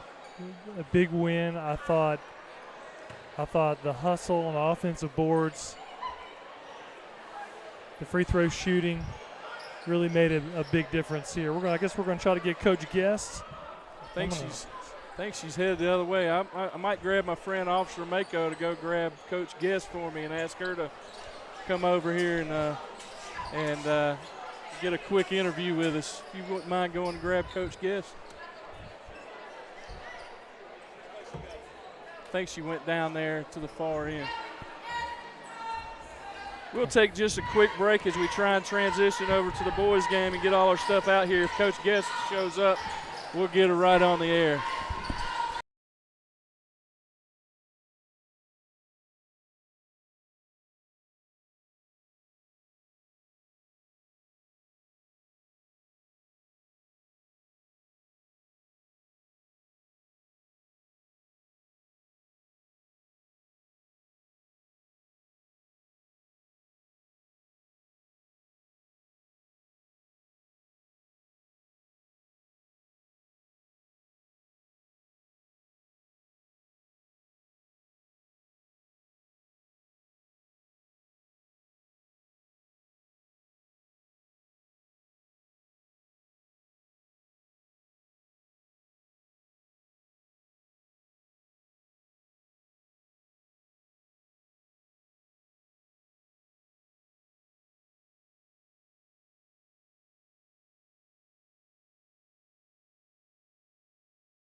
And we got Coach Guest joining us here down here at the broadcast table. Coach Guest, congratulations. An exciting win for the Lady Mountaineers tonight. Thank you. I tell you, Jeff and myself were really impressed with the second half. We really came out the second half, really looked like we made a conscious effort to get on the offensive glass, really offensive and defensive glass. I think that was one thing in the first half that kind of allowed Burns to kind of stay in the game. Can you talk a little bit about how the ladies did in the second half? Certainly. It was exactly what you said, Cruz, because normally we're an excellent rebounding team. We normally lead on the offensive boards and defensive. And that was the thing that I pointed out, one of the things at the half, that, hey, we can't get out rebounded. That's exactly right. We got to crash the board. It definitely showed up the second half. I was impressed. A lot of times we'd have 3-4 offensive rebounds right down here in front of us. And when we knew it, wouldn't get the layup, make the basket, we'd at least get fouled and put them in a little bit of foul trouble. Also, we're led by Kalia King. What an outstanding effort by that senior. We mentioned on the broadcast about her getting close to her 1,000 points. Oh, yes, sir. And, hopefully, I think she's five away from 1,000. So hopefully tomorrow night over at Stuart Kramer, she'll get that record pretty early and put it behind her. Talk a little bit about Kalia and what she means to your team. You had freshmen out there starting tonight. Pettis came in, but I know Kalia is really kind of the glue that holds the team together. And really, what kind of mentor is she for those younger girls? Well, Kalia is the ultimate leader because she's at practice early. She works hard. She stays late. Never complains. She gives it her all on both sides of the ball, defensively and offensively. And she is particularly in a situation now with Elena Patrick, our point, being out. So she's running the point also and just kind of really quarterbacking that offense for us. Definitely so, and just such an outstanding young lady. We're just tickled to death for everything that she's done for Kings Mountain High School in this women's basketball program. A multi-sport athlete, played tennis in the fall, playing basketball here in the winter, but we're just so proud of her. And we're so proud of you, Coach Guest. Congratulations on a great win. Thank you so much. And we'll be back to get going with the boys' game here in just a second.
Well, we're back. We got about 5 minutes to go before the boys' game here.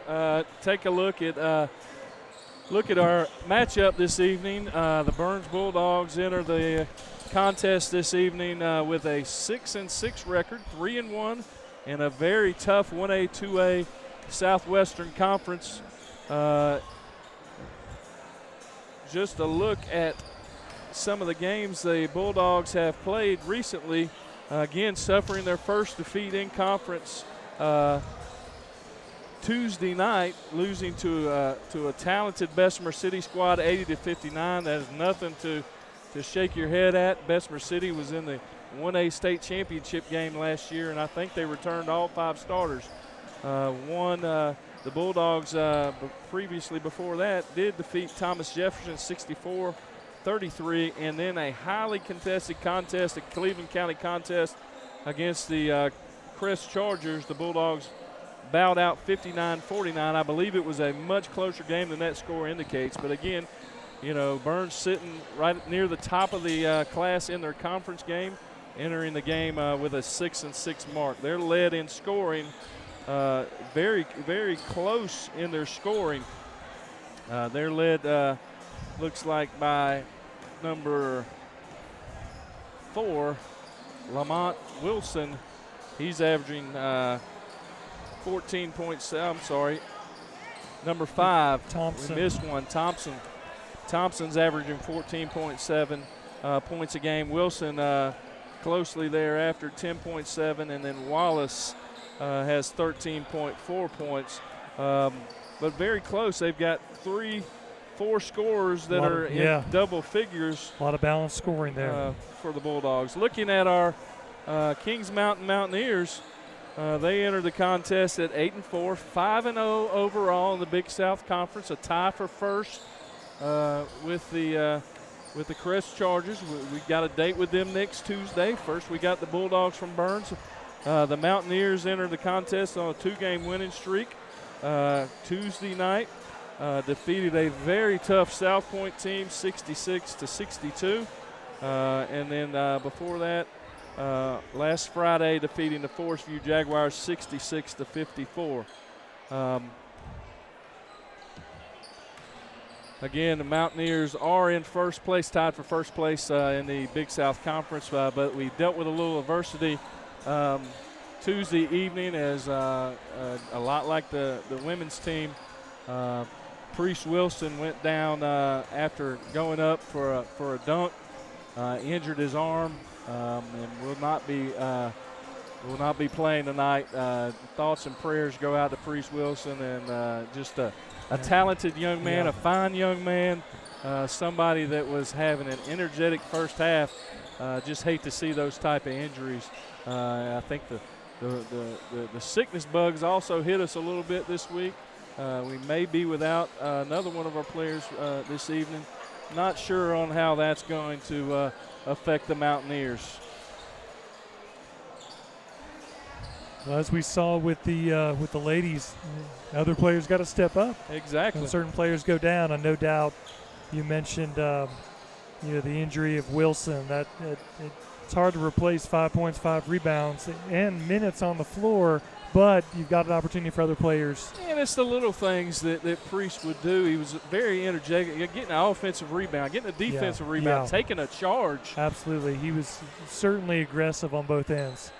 And Coach Fan in his first year here with the Mountaineers was just, before the game, you could see it affected him that Priest, who being a senior, was injured on Tuesday night. And I know Coach went over to the hospital to visit him. In the hospital, was able to see him, let him know that his team had won the game. And again, we're just thinking of Priest, and hopefully he has a speedy recovery. Didn't have a chance to get our starters, so you'll be finding out. We'll be finding out right with you on our starters. So we'll try and get them quick. I'll let you handle the Bulldog starters there, Jeff. If you can find your roster quick enough. I put the spotlight on you. All right. Are they marked as starters? We don't have them marked. That's what I was saying. We had so much middle school basketball before. I know. With your daughter and my son. Certainly proud of our. As they come out, we'll call them out. We'll do our best. Again, our middle school basketball program defeated the Burns. I'm not sure what the middle school. The Burns Eagles, I believe, is what they are. Defeated the girls' team, defeated the Lady Eagles, and the boys' team. So far, we've had a night of victory. We'll try to keep it running here. The boys' team over at the middle school got the win. Our JV boys got the win, and then our ladies got the win. So hopefully this continues.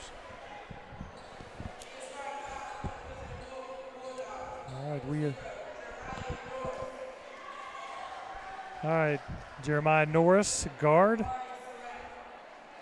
Kamari Surratt. Lamont Wilson. Number 5, Ryan Thompson. That rounds out the starters for the Bulldogs. Now for our Kings Mountain starters. Zay Smith, a 5'8 junior, gets the start at the point for the Mountaineers. Number 3, Jaqueline Sanders, a 6-foot junior. Another guard coming, going to be freshman number 4, a 6'4 freshman, Bradley Floyd. Looks like number 10, Bryson Brown, 6-foot junior. Bryson Brown is going to be starting, I believe we're starting a 4-guard lineup here tonight. And then the big man in the middle, number 12, Curtis Simpson, starting in the post for the Mountaineers. And we talked about we talk about the talented freshmen that the Mountaineers have. The Burns Bulldogs, I believe they started 4 seniors and 1 junior. Yeah, I was going to say, looking over their roster, you see a good many seniors, and we'll see how that plays out tonight. We definitely have some talented freshmen. Definitely have some talented freshmen in Tucker Robinette and Bradley Floyd, Charlie Foster. Talented young players that really are going to do good things here for the Mountaineers and have done good things as leaders for the Mountaineers this season. Good mix of young and old for the Mountaineers. We're ready for the opening tip. Tip is controlled by the Bulldogs. Quick basket up and good for number 5, Ryan Thompson. Floyd bringing the ball up across half court. Bulldogs in a man-to-man defense. Brown at the top of the key. Hand off to Floyd. Good look down low to Bryson Brown. Blocked from behind, but blocked off of the Bulldogs. Mountaineers will retain possession. Yeah, good pass and a good defensive play by Wallace for Burns. Simpson gets the ball down low, loses the handle on the way up. Bulldogs gather the ball in. Wallace dribbles across the top of the key. Over to Thompson. Surratt in the corner. Bulldogs really moving the ball around. 3-point shot is off and no good for the Bulldogs. Floyd up quickly across the timeline over to Zay Smith. 3-point basket is good. Good defense on one end turns into good offense on the other end.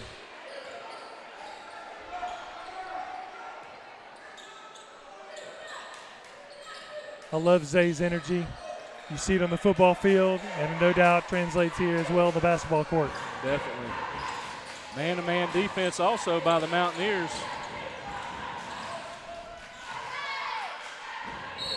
Oh, I believe that foul is going to be charged on Curtis Simpson. A very good shot fake there by number 5, Ryan Thompson. Gets his second basket of the evening and draws the foul on.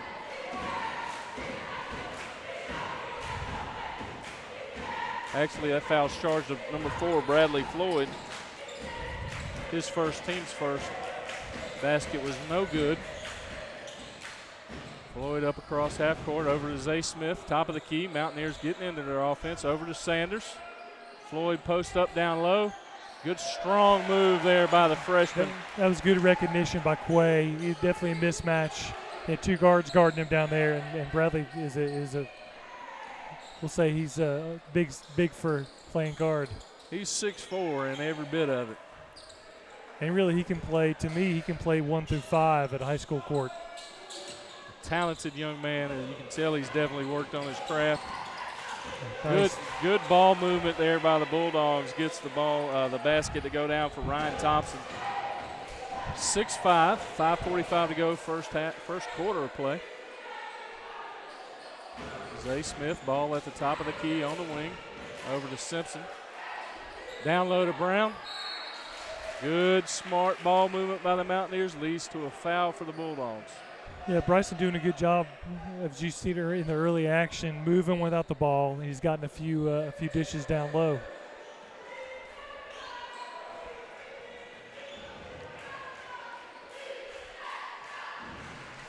The bank is still Hey, open. listen, we're open late here in Kings Mountain. I think Bryson called it. He looked down there and gave me a thumbs up. Well, we'll trust that he did. 1 of 2 at the line for Bryson Brown. The Mountaineers tie the game up 6-6, 5:30 to go in the first quarter of play.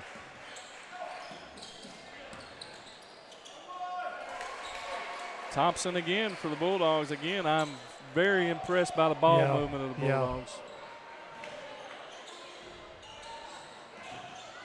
Zay Smith for 3. Missed that one. A little bit of feast or famine. Bulldogs back up across half court. Mountaineers switch to a zone. Turns right into a turnover. Good ball. Good pass there by Zay Smith over to Bradley Floyd. 2 shots upcoming. Bulldog foul is going to be charged to number 2, Kamari Surratt. His first, team's Kevin, second. you've seen a little bit of us having a little trouble staying in front of their guards, and maybe that's what led to the change in defensive scheme. It certainly worked out the first time there. Did. Coach Fand over here trying to communicate a little bit. Bryson Brown and Zay Smith. 2 for 2 for Bradley Floyd from the line. Ties the game up at 8. Norris, ball at the top of the key again, trying to navigate this 2-3 zone by the Mountaineers. Get the ball over in the corner to Surratt. 3-point attempt is no good. Good, strong offensive or defensive board by Zay Smith. Look at the ball movement. It's a great adjustment in the air to catch that ball and then make a good pass quickly. That foul's charged to number 5, Ryan Thompson, his first. Team's third. Bryson Brown back to the line to shoot 2 for the Mountaineers. First one is up and no good. Kind of a frantic pace to start the game. Up and down the court we go. Yeah.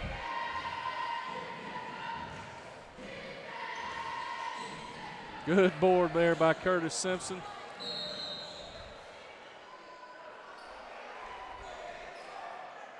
Not sure what the call was there. They give it to Burns. Not sure if there was a foul. I believe we stepped on the end line. Gotcha. Bradley did when he made contact with the ball.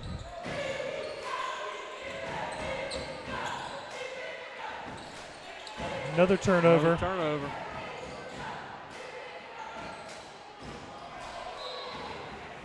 There's no fear from Zay Smith. That's one thing I love about him on the football field, and definitely love it about him here on the basketball court. It's interesting. You see the trickle-down effect in basketball. You're seeing the Euro step a lot more in high school. Players are really adapting their game. Good move by Bradley Floyd. Good, strong move. Mountaineers take the lead, 10-8. Still in the zone. Good ball pressure by the Mountaineers. Good movement.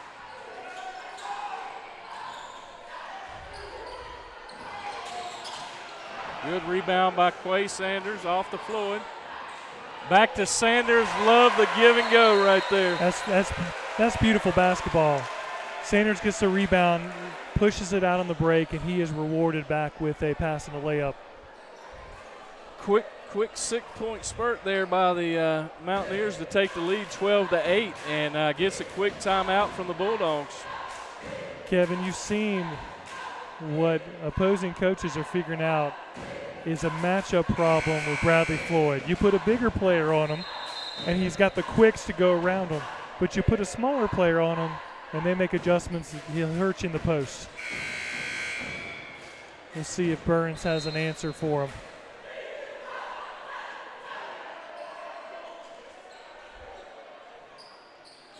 Again, I'd like to thank all our sponsors that you see in the bottom right-hand corner of your TV screen, and the Kings Mountain Touchdown Club for allowing us to broadcast or giving us the ability to broadcast tonight.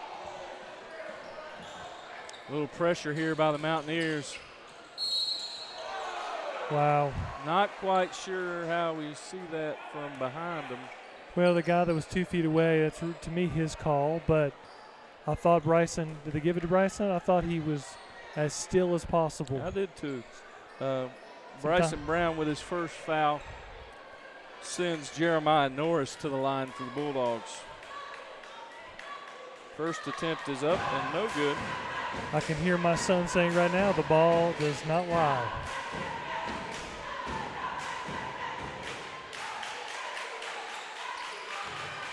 Second attempt is up and good. But only sometimes. Mountaineers with a 3-point lead. 3:30 to go here in the first quarter.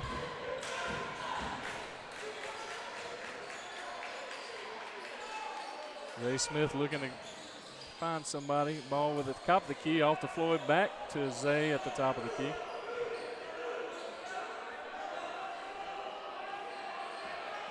Smith drives. There's your Euro. Good offensive board on the follow by Curtis Simpson. I like the aggression to go to the basket. Good things usually happen. 14-9, 2:59 to go in the first quarter of play.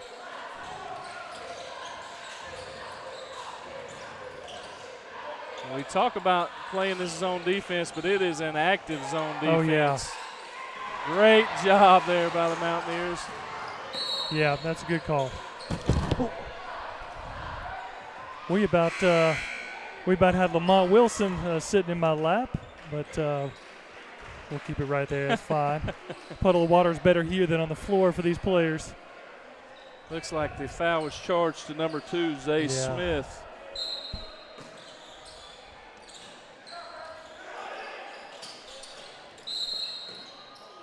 Quick fouls here called by the refs.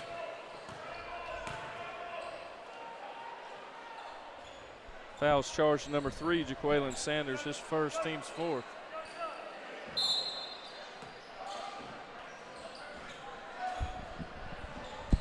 Bulldogs inbound the ball. Norris with the ball top of the key. Eli Osborne has entered the game for the Mountaineers. Senior with a lot of experience. Yep. 3-point basket Good is rebound. up and no good. Bradley Floyd pushes the ball up the court. Gets his own rebound, puts it up and in. I thought they defended that well, but a good shooter is good to follow his own shot. Definitely. Pressure by the Mountaineers, falls back into the zone defense, turns up and a turnover. Listen, that pressure has really bothered Burns. And I'll tell you right now, for the zone, when you've got a player like Bradley and his wingspan up top, that really makes it difficult on the guards. It does, and we talked earlier about sometimes that press defense doesn't just get you a turnover in the backcourt. Oh, that's goaltending. Boy, the ball had hit the backboard. Bradley Floyd gets credited with the basket on the goaltending by the Bulldogs, but this press defense is not always going to get you a turnover in the backcourt, but it speeds you up. Yeah. It gets you out of sequence on your offense. On the offensive end, it's turned out into a. And as you see, they're trying to trap them on the sides. Yep. Good 3-point shot there by Jeremiah Norris for the Bulldogs. And you're going to give up a couple of those open shots, but we'll see how consistently Burns can hit that.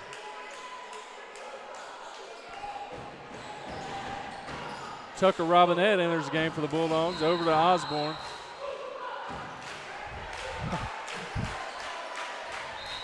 The quicker picker-upper. There you go. We got some good stuff going on over here at the table. Turnover by the Mountaineers. Number 20, Charlie Foster, enters the game for the Mountaineers. 2-3 zone by the Mountaineers. Gonna get him for coming underneath there on his box out. Foul charge to number 15, Eli Osborne. Gonna send number 0, Jeremiah Norris, back to the line for the Bulldogs. First attempt is up and good. Bryson Brown re-entering the game for the Mountaineers. Norris may be small, but he is quick. Forced us into a few fouls, and he's hit a big three.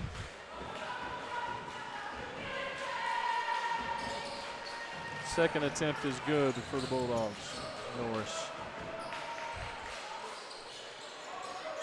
Robinette up into the front court for the Mountaineers.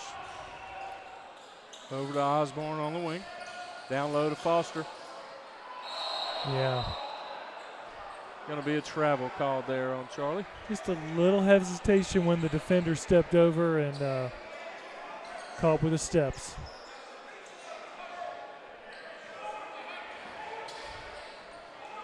.35 seconds to go in the first quarter play. Mountaineers lead 18-14. Norris threes it.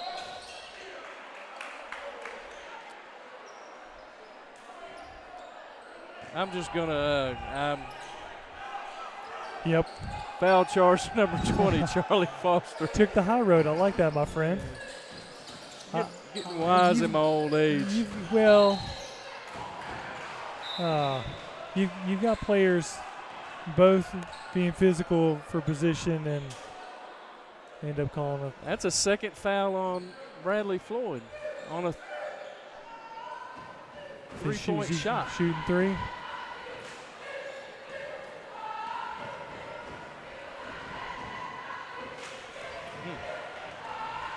Sends number 3, Kahari Surratt, to the line for the Bulldogs. I was still thinking about the play before that. I just heard the whistle. I didn't see the play, so I can't commentate on. Well, how about this? I didn't like that one either. Especially because Surratt is making all of his free throws too.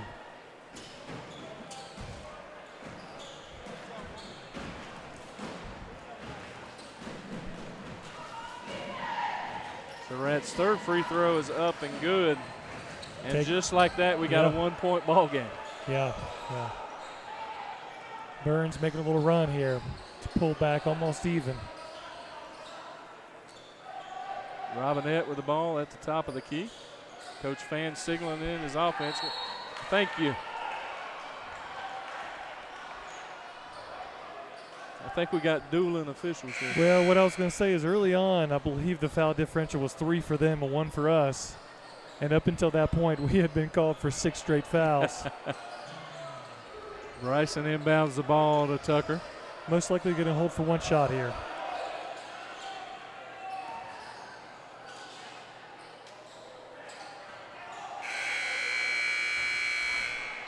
Whoa! Almost went in on the bank. The pinball wizard has to be. And your score at the end of the first quarter of play is Kings Mountain 18, Burns 17. Again, like we said, it just turns into doesn't matter who you're playing in Cleveland County. When you're playing Cleveland County opponents, you're definitely going to have a tight contest. No doubt. Teams are familiar with each other, and I'll tell you, credit Burns. They got in a little bit of a hole early in that first quarter, and the last 2.5, 3 minutes, they really did a good effort to come back. Looking at our leading scorers from the first quarter of play for the Burns Bulldogs, they were led by Ryan Thompson, who had 8 quick baskets really early at the start of the quarter, Jeff. We talked a little bit about how we were playing man-to-man defense. Burns was doing a very good job of moving the ball around, finding the open man down low. Also, Jeremiah Norris had a 3-point basket and 3 free throws there to end the quarter. For the Mountaineers, Bradley Floyd led us with 10 points. Zay Smith with a 3-pointer. Curtis Simpson with 2 points, and Jaqueline Sanders with 2 points. Bryson Brown also had 1 point. Mountaineers start the second quarter of play. And Floyd begins on the bench, picking up that second foul late in the first quarter. I believe he'll be there for a good while. Now a little touche here by the Bulldogs. I believe they're playing a little zone here.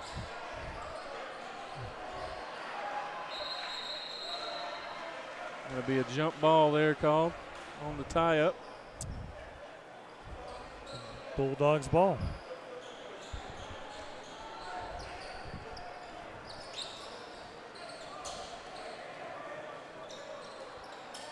Norris brings the ball up across half court. Mountaineers in that 2-3 zone. Again, active zone defense. They're not sitting back. They're pressuring the ball. Yeah, Burns being patient. Ooh, I thought that was a walk. Got it. Did they call it? You got Okay. it. He got it. I thought the official right in front would have called that. No, he had a better view from behind over here on the side. Hey, they made the right call. That's exactly right. Even these, listen, the referees, it's teamwork for them too. Makes the dream work. Tucker Robinette gets the ball across half court over to Brown. Tucker for 3. Yep, yeah. Sanders with the rebound and stick back. I believe he was fouled shooting.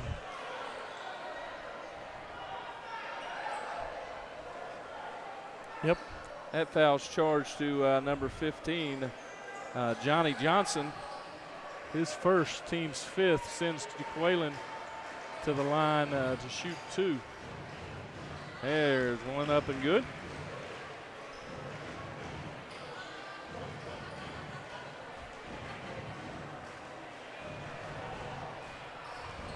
Second attempt is up, no good. Rebound by Thompson for the Bulldogs. Gets it off to Norris into the front court. Bulldogs moving the ball across around the perimeter. 3-point shots up.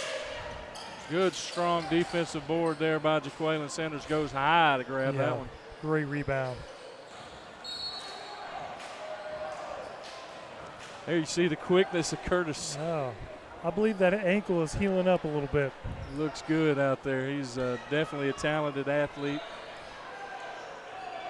If this were the NBA, they would have had continuation call on that play. That would have counted. And that foul charged number 4, Lamont Wilson, his first, team's 6th. Some confusion there. Confusion there by the referees. One thought it was one-on-one, the other one didn't. Oh, smart play by Wilson. Throws it off of Sanders. Burns ball. Bulldogs inbounding the ball right in front of our broadcast position. And moving the ball around the perimeter. Mountaineers content to stay in this zone.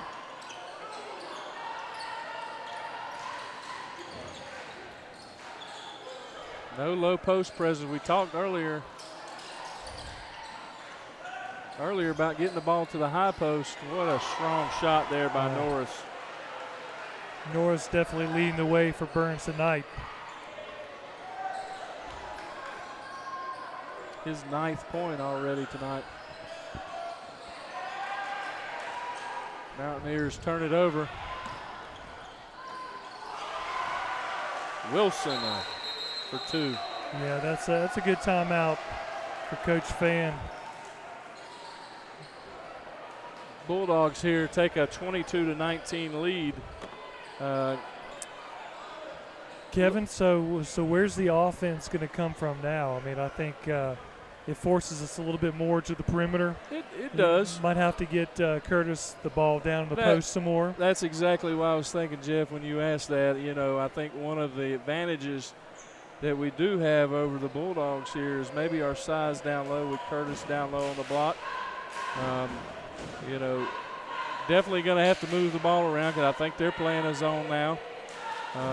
And we've got to work it around, find that open area in the zone, maybe drive and dish. Right. We seen it a little bit earlier in the first quarter of play. You know, some of the give and goes, the beautiful play by Floyd and Sanders going down the court. But I think one thing that the Bulldogs have adjusted to since we've been playing this zone, I think when there's a missed shot or a turnover on the other end, they're looking to push. Right.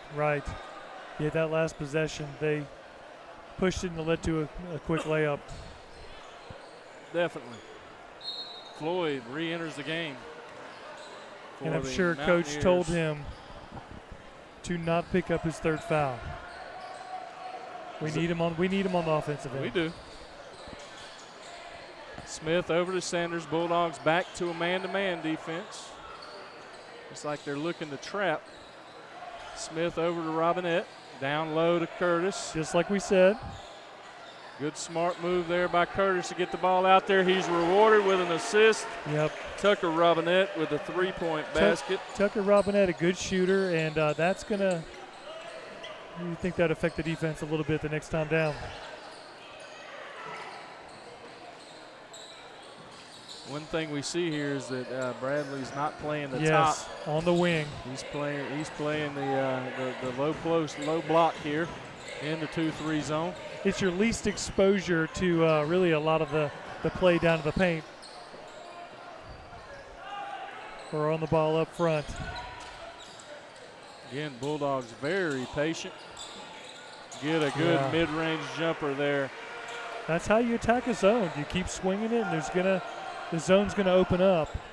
They found the weak spot right there. Over to Robinette. Nice pass. Good patience. Oh, no. To me, that's a play on. But Bradley Floyd picks up his third foul.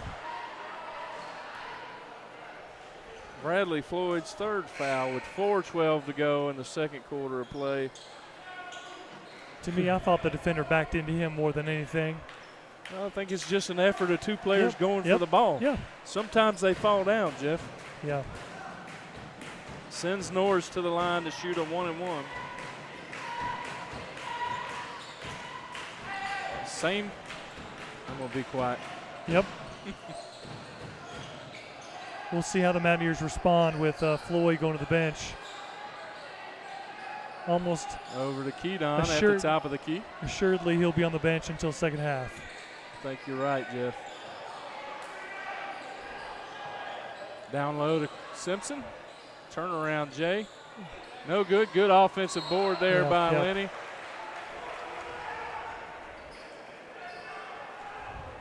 That foul is going to be charge number 3, Kahari Surratt, his first, team's 7th. Sends Keydon Lenny to the line for the shooting 2 for the Mountaineers. We got a chance to talk to Keydon a couple weeks ago. I thought early on before football finished, he really showed a lot of progression on the court. He's got a lot of talent. Young, definitely needs that experience, but he's got the ability to be on the floor. Got to take advantage tonight. Second attempt is up and good. 23-24. Bulldogs lead. 3:40 to go in the first half of play. Looks like we're back to the man-to-man defense now.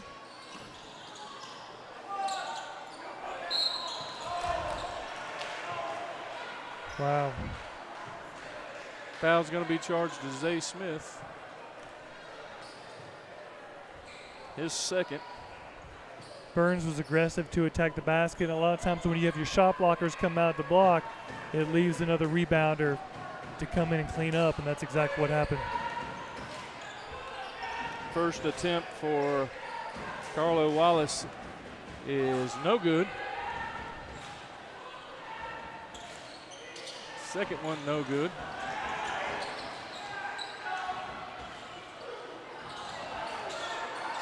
Now Burns getting their offensive rebounds consecutively here. Good defense there by Zay Smith. Yep. There we go. Sanders active tonight on the boards. Definitely. Smith up across half court, over to Robinette. Shot fake. Nice. Good look down low. Robinette to Sanders. Exactly as you said a few minutes ago. The drive and the dish. Love to see it. Norris with the ball at the top of the key. Again, impressed with how the Bulldogs move the ball around the perimeter.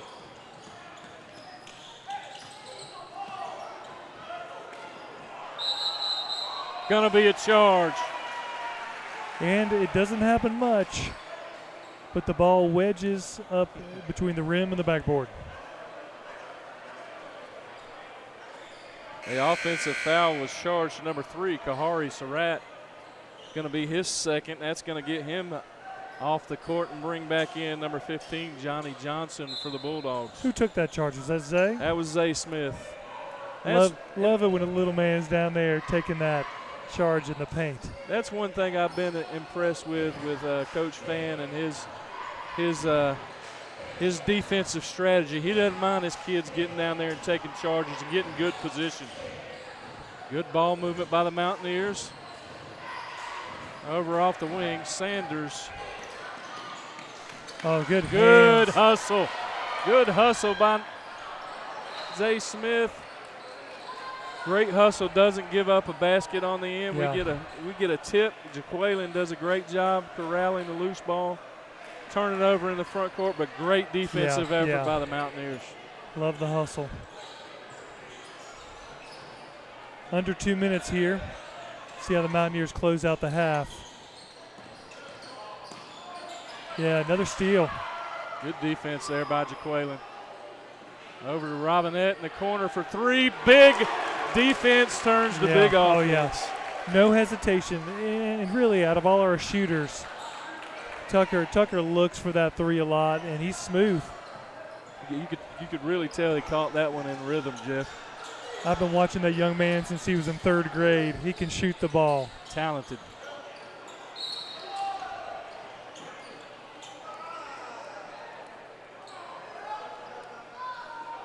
I got to give that to Zay Smith, his 3rd. I didn't think he was near the play, but I'm not getting a paycheck tonight as a referee.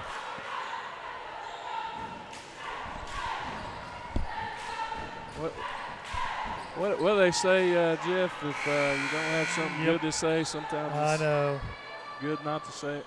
Yep. Number 5, Ryan Thompson. But I guess there's a reason I'm about 25 feet away and not on the floor. Good point. We'll get this plug for the North Carolina High School Athletic Association. Always looking for good officials. Please visit North Carolina High School Athletic Association.org if you're interested in becoming an official. Well played, well played. Listen, I have only in rec league, but I gained a new perspective refereeing. It is not an easy job. Definitely one of the toughest jobs in the building. Good strong move there by number 4, Lamont Wilson. A lot of times you see that flex there get you a technical I know. foul. I was thinking that. I don't like that. No, I don't either. Kid's making a great play. I know. Wants to celebrate it a little bit. I'm good with that. You made a good play. Just let your play talk for itself. Curtis Simpson with the ball, top of the key. 30 seconds to go in the quarter. Jaqueline Sanders over to Robinette. Jaqueline Sanders for 3. No good.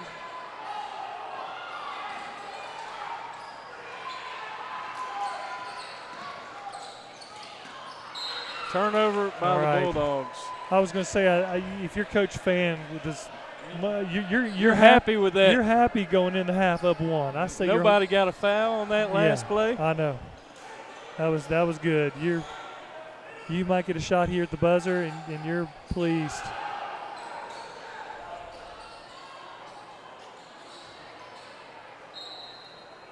.9 on the clock. I was hoping that ball would take one more bounce before it went out of bounds. As one who runs the clock a lot, I know we're waiting on the whistle. Oh, there we go. And that's the end of your first half of play. Mountaineers lead 28-27. Like I was just saying, I think if you're Coach Fan, you are content, you're happy. You pulled from the bench a little bit. You have Bradley Floyd. He got 2 players with 3 fouls. And we maintained the lead there. They made a big run. Made a run on us, but a lot of that was due to some fouls and some free throws there. Mountaineers look to get in the second half, and we'll be right back with you in just a second.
All right, we're back. We got about 2 minutes to go before the second half begins. Jeff, look at some of our leading scorers from the first half. For the Bulldogs, they were led by Jeremiah Norris with 11 points. Ryan Thompson had 9. Lamont Wilson had 4 in the first half, and Kahari Surratt had 3 for the Bulldogs. Mountaineers were led by Bradley Floyd's 10 points, all in the first quarter, of course, in foul trouble in that second quarter for the Mountaineers. Quick, 2 good three-pointers by Tucker Robinette with 6 points. Zay Smith with 6 points. And then Jaqueline Sanders with 5 points. Good balance for the Mountaineers. Definitely. So we talked at halftime, after halftime of the girls' game. What are some adjustments you think the Mountaineers need to make in this second half to continue the success of the first half with a 1-point lead? Well, depending on the defensive scheme, I wouldn't be surprised with the foul issues if they start back in the zone again. What's going to be hard is to keep their aggressiveness, just force them into some bad shots. But listen, they're quick and they're getting to the basket, and they're patient against the zone. So we'll see. To me, that's the challenge. Offensively, we struggled a little bit with Bradley off the floor, but I think not turning the ball over helped us keep the game within reach. Under 30 seconds here to start the second half. If you're the Bulldogs, what do you think they need to do? I think, I was really impressed in the first half with just their ball movement, their patience. Absolutely. I would say, if I were their coach, I would say, listen, keep the ball movement was good. I'd say stay aggressive. If anything, I'd stay more aggressive because of a couple of our players in foul trouble. To me, I'd want to make that worse. Well, we've got Zay Smith with 3 fouls, Bradley Floyd with 3 fouls, and nobody else with no more than 1 foul. And they start out on the floor. Got to be smart. Definitely got to be smart here. Important time of the game. Yeah. They talk about, in football, we always talk about the last 4 minutes of the half and the first 4 minutes of the second half. I believe this is an important time for the Mountaineers. And just like that. Spoke too soon there, Jeff. Sanders active defensively once again to save really us from giving up a basket. Mountaineers start off in man-to-man in the second half. I'll be honest, I'm a little surprised by that. Good rebound by Floyd.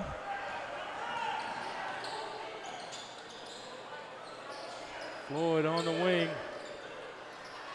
Hasn't taken a lot of shots. Off of Zay Smith there. Both players battling for the rebound. Referee sees it Burns' way. 28-27, 1 minute gone in the second half. Norris brings the ball up across half court for the Bulldogs. Boy, Burns setting a lot of screens. Yeah, that's an odd. Lowered his shoulder. That's Thompson. That's 2 on Thompson. Yeah.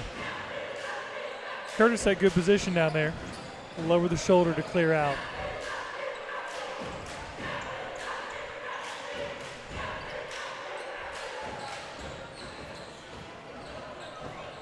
Smith up across half court. Bulldogs in looks like a,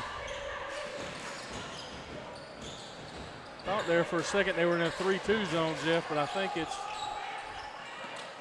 Oh, Bradley was there. All right, we're a little erratic to start the half. Over to Robinette for 3. Good offensive board there by Curtis Simpson. Leads to a foul. I love it when a big man gets a rebound and keeps the ball high to go back instead of bringing it down, because those guards, they're active. Good job by Curtis Simpson.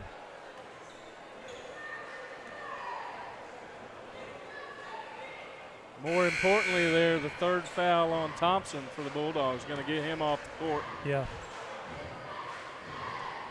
Brings Johnny Johnson back in the game for the Bulldogs. First attempt for Simpson is no good. Mountaineers still looking for the first points of the second half.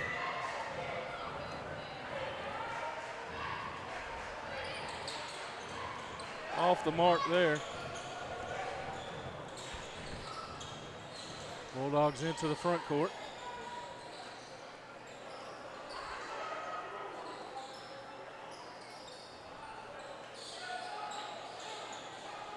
Man-to-man defense again. Coach Fan switching up the defenses. I like them putting Tucker Robinette on Norris. Speed on speed. Let's hope that's not that's Bradley's fourth foul.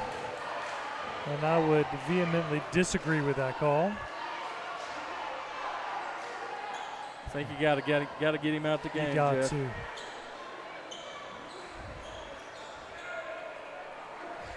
It's one of those things that's hard as a player to shy away from a guy going to the basket. Give up a layup. You need to be on the court. And unfortunate to be called with a little chippy foul. Eli Osborne back into the game for the Mountaineers. Sends Floyd to the bench. 5:46 to go in the third quarter of play, 28-27.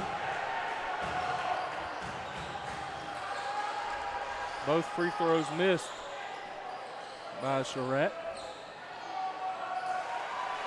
Defense did not rotate over, and good ball movement for the Bulldogs. Wallace for two takes the lead for the Bulldogs, 29-28. Kevin, this is the new normal for the Mountaineers. We're going to have to learn as the season goes on to be without players at times. Definitely. So mid-season is going to really affect as you get to later in the season. Definitely. Different lineups, how these players adjust playing together.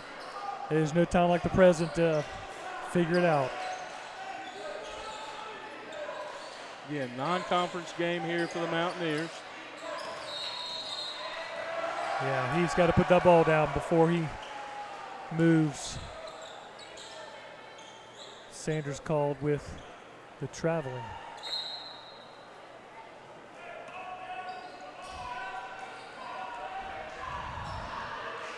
Bulldogs again into the front court, up 29-28.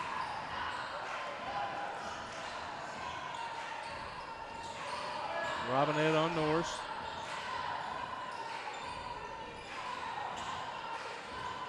Good defense. Great job there by Zay Smith not to get touch with the ball.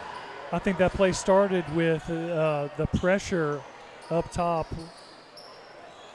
on Norris as you shot that ball. It was a good job by Robinette.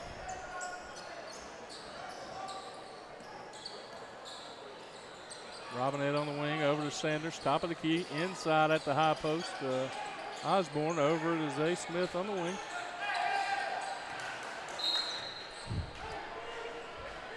Again, good hands there by Jeff. Thank you. I was waiting on the comment. We'll see if the huddle camera picked that up. It did. I'm looking at it here on the computer, and that was dynamic. The offensive flow for both teams really is kind of slow to start this half. Out of bounds off the Bulldogs.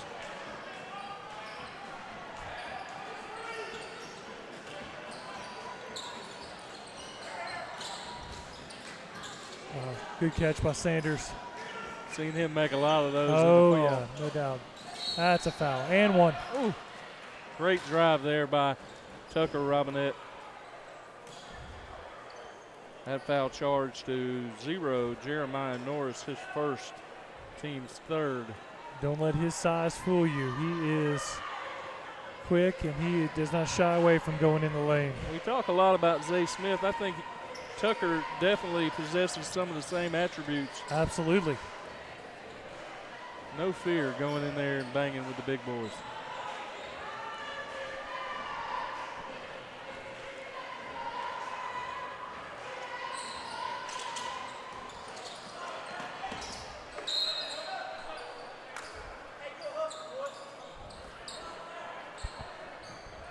Tucker, I think, a little frustrated with himself, missing those free throws.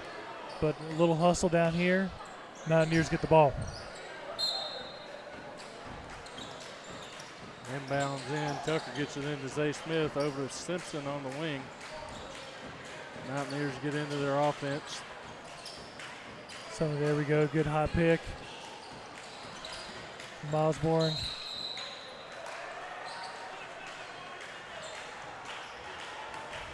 Turnover there by the Mountaineers. Often they'll let the player get away with that because they land on that second step together with both feet. But that time got called for 3 steps. Mountaineers yet to score here in the second half. Bulldogs only with one basket in the second half. Good quick hands there by Robinette. Tucker, good drive. I think he absolutely knows he had a good chance to make that on the finish. Gets another foul on 0, Jeremiah Norris. Which, hey, we're still mid-third quarter. Fouls are starting to pile up. That's 4 for the Bulldogs. Robinette gets the shooter's roll there. You know, I think sometimes for a shooter, you just need to see it go in the basket. Charlie Foster re-enters the game for the Mountaineers. Curtis Simpson to the bench. I have a feeling we're going to need some big minutes here in the second half from Foster.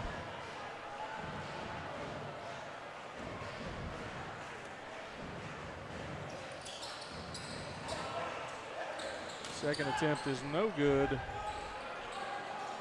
for Robinette. Again, off a missed basket. No matter whether it's a free throw or a missed jump shot, Bulldogs looking to push. You've got to get back, particularly on a free throw rebound. Smith with it, top of the key. Over to Robinette. Mountaineers moving the ball around. Zay Smith up and draws the contact.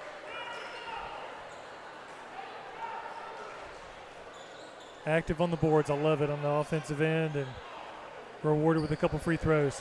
Here we are. It's 5th team foul for Burns. Just 2 away from the bonus for the Mountaineers. But if we don't take advantage of it, it's a non-factor. So far in the second half, the Mountaineers are 1 for 7. Ouch. How about 2 for 8? 2 for 8 sounds a whole lot better than 1 for 7. We can only improve from here, I believe. Well, see All-State lineman Isaiah Eskridge walking across in front of us here. Congratulations to him. And A.J. Richardson, Jake Lloyd. Yeah. Curtis Simpson. Isaiah's a big fella. He blocked our view for a number of seconds. A fine young man, too, definitely. I tell you. Good boy. On and off the court. Who are they going to give this foul to? It's our ball, Mountaineers. He called a foul also. Foul on number 4, Lamont Wilson, his second. Wow. Team 6. Now the fouls are starting to even out a little bit. I'll be a homer for them for a second. That surprised me. To me, that's an out of bounds. That's a no call. It's a lot like one of the fouls early in the game on Floyd. You let that go. 2 young men going after the ball. We'll take it.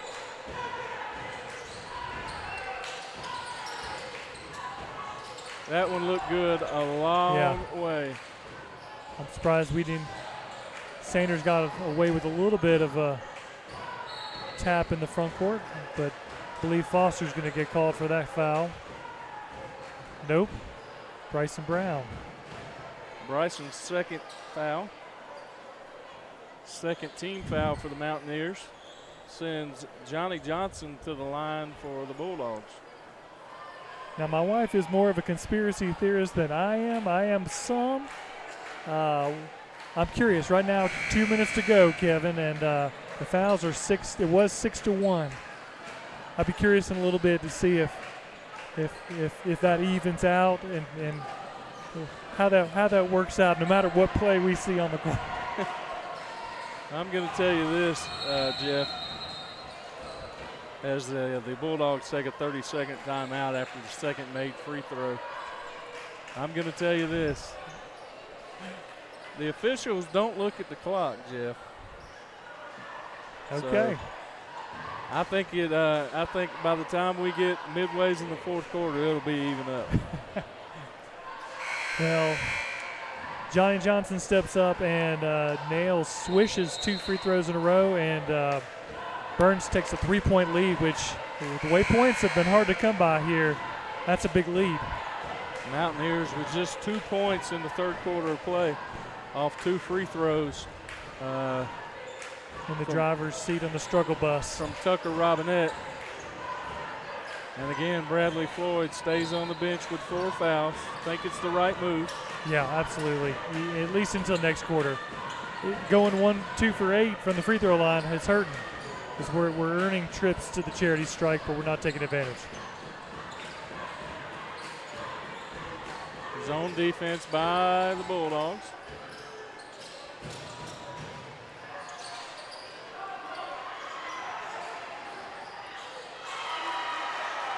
Wallace for 2. I believe we took the shot they wanted us to take, and led to a fast break Again, bucket.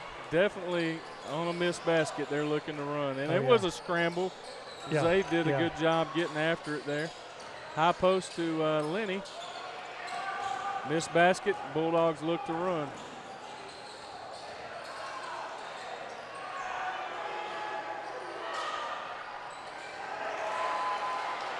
Wilson's 3-pointer's off the mark. Bulldogs corral the long offensive rebound. Got to get the rebounds, guys.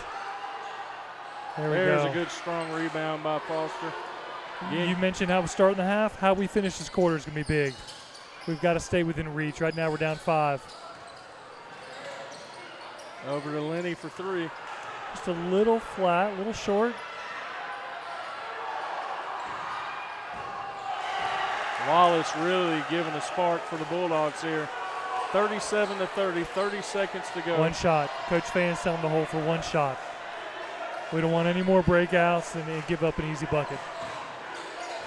Bulldogs in a zone. It definitely lends itself to us to take the last shot of the half.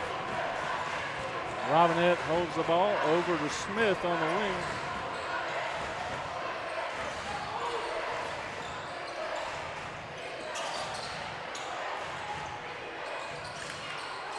Good weak side Lenny. defensive board there by Keydon Lenny. We'll take it. Gets the last basket of the third quarter, and we go to the fourth. Mountaineers trailing Yeah. 37-32. From a defensive standpoint, I've always hated those loose ball rebounds when you're playing zone. And Burns got hurt a little bit there. Not paying attention on that backside rebound. Mountaineers closed to within 5 to start the fourth quarter. Sure, if you're Coach Fan, are you putting Bradley in to start the quarter? Or you waiting a few minutes and see how it plays out? That's tough, Jeff. I tell you, it's tough. He's such an important part of our offense. Not the simple fact that he scores a bunch, but the defense has to worry about where Floyd's at all times. Right.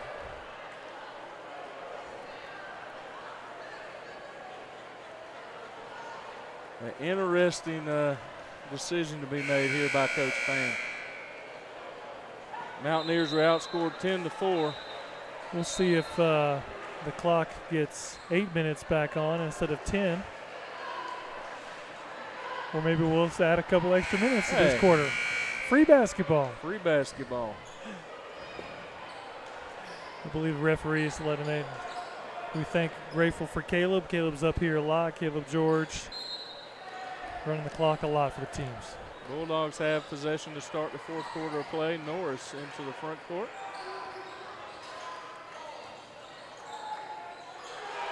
Norris for 2. That's a good shot. Mid-range jumper. And Floyd does start the fourth quarter on the bench. And I believe he will be in pretty soon. I don't mind the move. You kind of see how it plays out for a few moments, and I tell you, Zay has done that, 3 or 4 times tonight. Exactly. Not giving up on a play, which could have been easily just a layup. A lot of hustle by that young man. Yep, I believe, that's right there. That down 10, Bradley Floyd is set to check in. Kahari Surratt with a three-pointer for the Bulldogs. His zone is giving us problems. And Good rebound there. good job. Rebound. Curtis rebound and 2 free throws upcoming. Sanders and Floyd set to check in after the first free throw.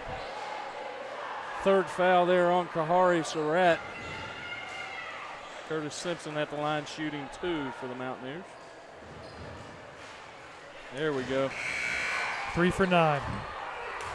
Percentages on the rise. Floyd checks back in as well as Jaqueline Sanders.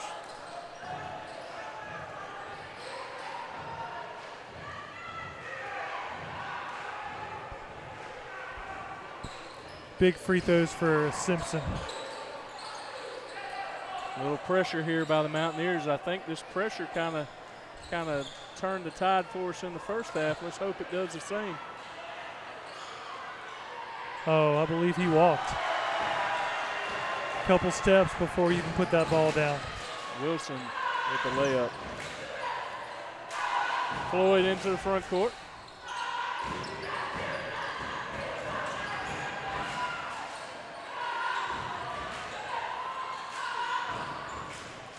If you're Burns, I believe you're smelling blood in the water. This is a critical time of the game.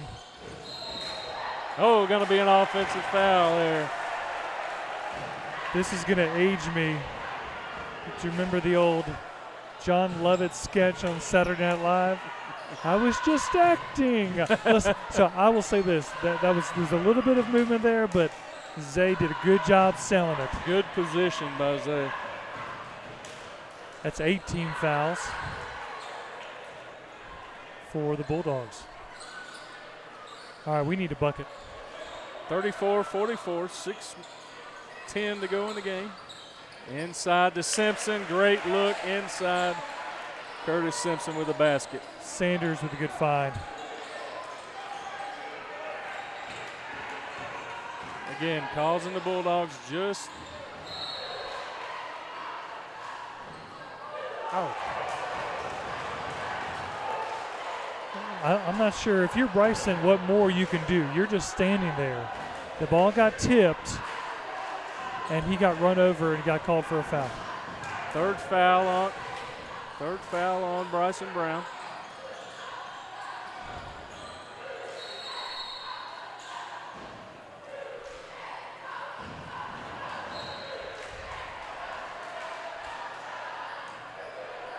The scales are being tilted back a little bit. I'm not going to say it, Jeff.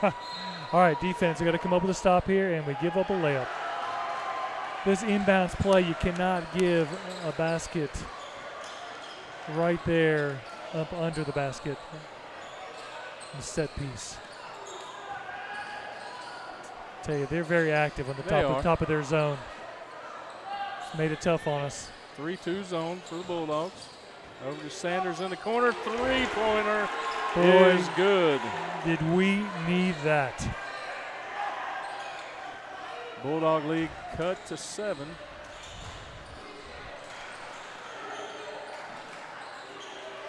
Good job, Curtis. Good defense. On the break. Over to Sanders. Yeah, that's the right call. A little over-aggressive trying to get that rebound. He had position. Sanders' second foul, Simpson's second foul. Tucker Robinette back in the game for the Mountaineers. Jaqueline goes to the bench for the Mountaineers. He's not. I think Coach Fan told him he's just getting a quick water break. He'll be back in a moment. He's put in some good minutes tonight. He has. As you and I have talked many a time, Sanders, phenomenal athlete. It's going to be big for these Mountaineers down the stretch. Off the Mountaineers, Bulldogs retain possession.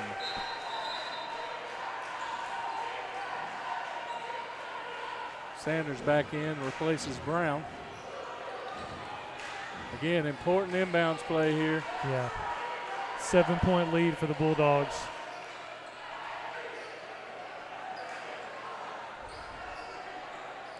See if we can get a turnover and turn it into a fast break. Got some moisture down there on the baseline at the other end. Referee's doing a good job.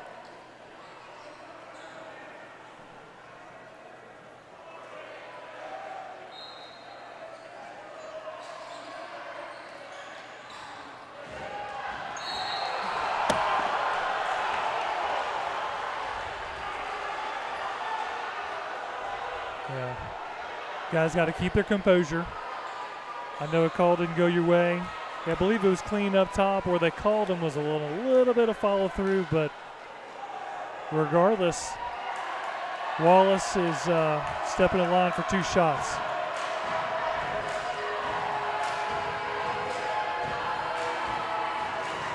Knocks it down.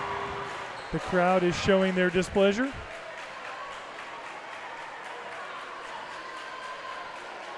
(47-39). Second attempt for Wallace. No good. All right.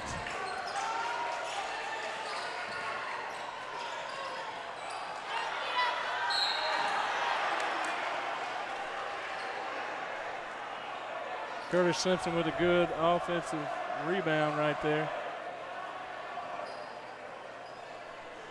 If I had to guess, I'd say Curtis has got to be quickly approaching double digits in rebounds tonight.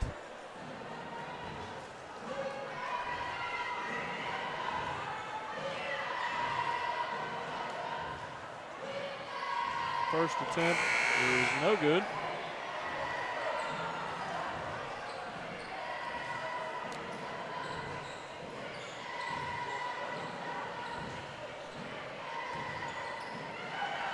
That was Wallace's third foul, gets him a spot on the bench. That play started with Zay being aggressive.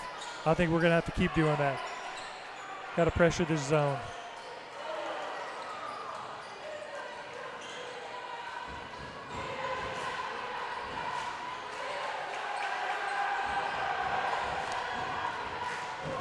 Good pressure, good pressure. That's where it hurts you that your coach is dressed in the same color as your uniforms, because he tried to throw it across right to the. It was a great pass. Yeah.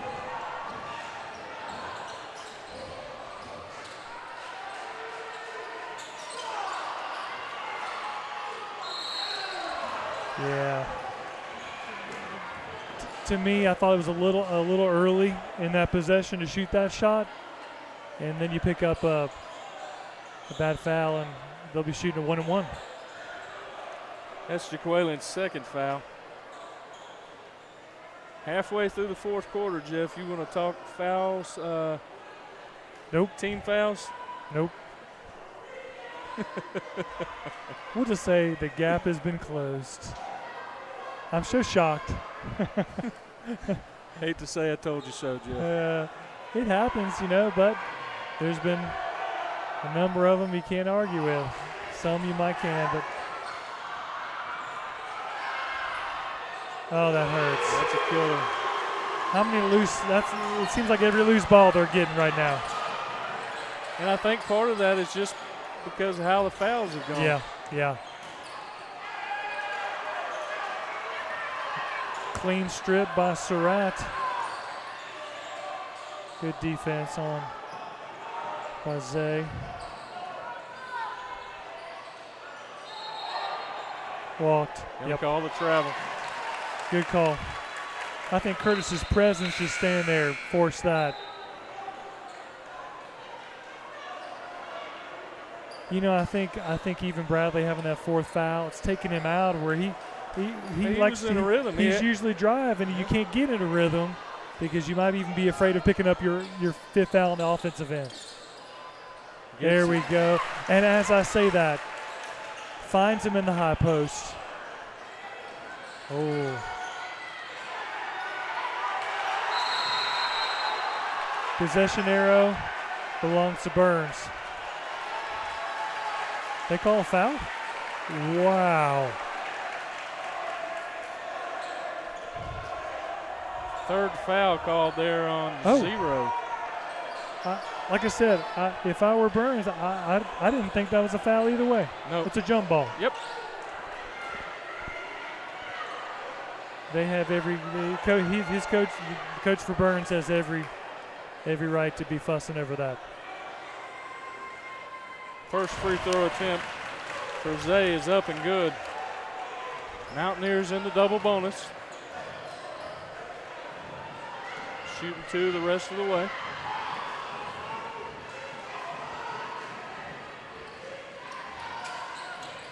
Second one up and good. Shooter's touch. Mountaineers come within 6. 3 minutes to go in the fourth quarter here. What a great play there by Curtis Simpson. I love it. What a great play. Zay pump faked and the defenders ran right by.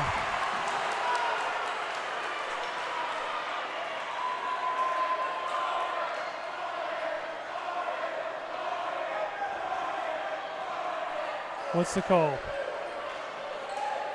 I think the referee called a time. Thought that Coach Pham was calling a timeout. Okay. And he was signaling his defense, what he wanted his defense. Gotcha. I think everyone paused there, wondered what a smart play by Smith on that fast break, knowing the defenders were right behind him.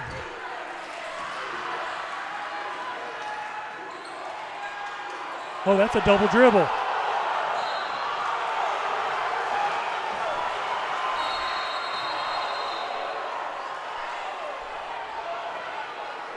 I believe the referees are going to speak about something happened in the crowd. That guy right there has been ejected, I believe.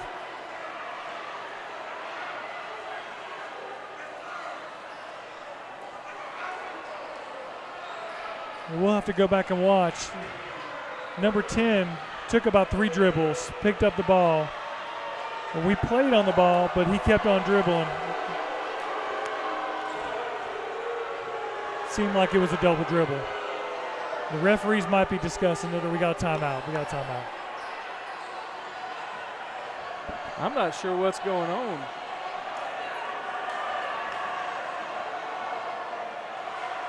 Let's see if they can work together to make this call. There's no timeout. It's been called. No timeout's been called. I believe they're getting together here.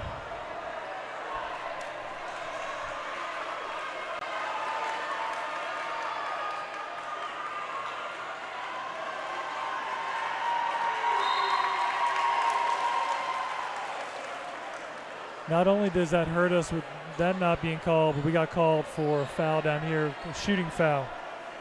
2 shots for Wallace. I'm not sure who's the foul been charged to.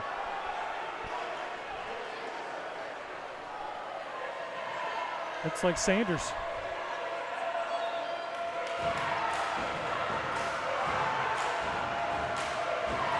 Looks like they're awarding them 2 free throws. Yeah. First one is up and good for Wallace. He's shot well from the free throw line tonight. 4 for 6.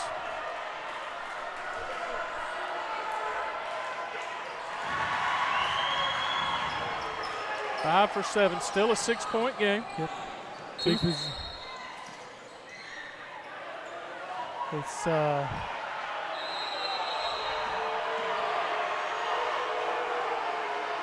I believe we're going to have another exit from the arena.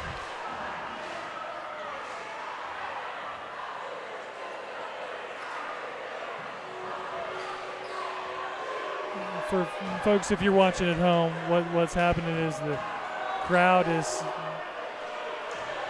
very displeased with the referees, and they're saying some unkind words towards them.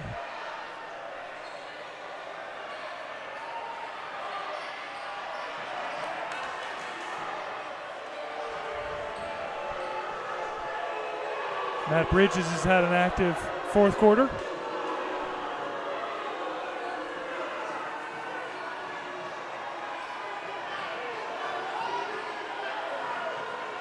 And it may not be one person, it may be overall. We'll see what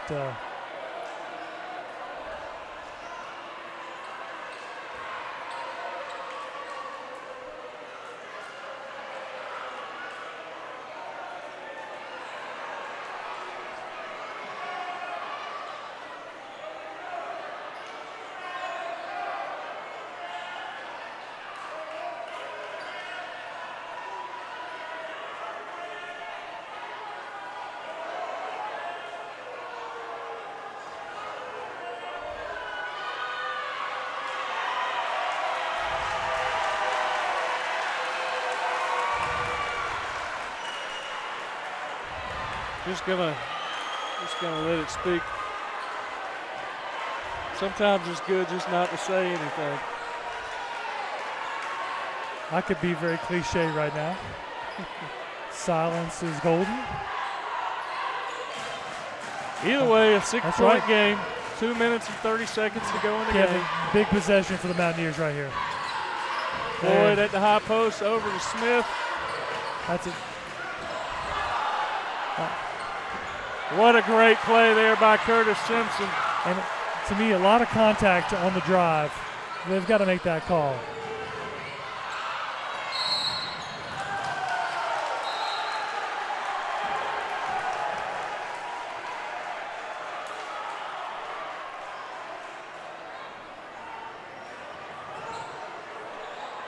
Curtis Simpson's fourth foul.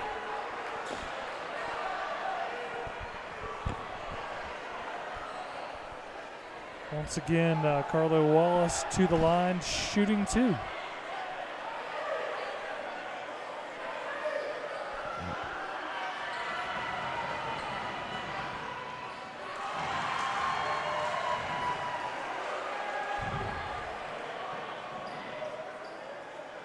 Free throw is really the difference here in the second half.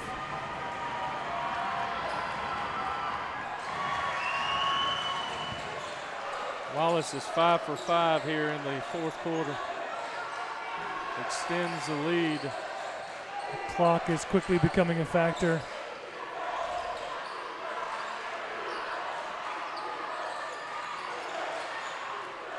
Robinette over to Sanders for three.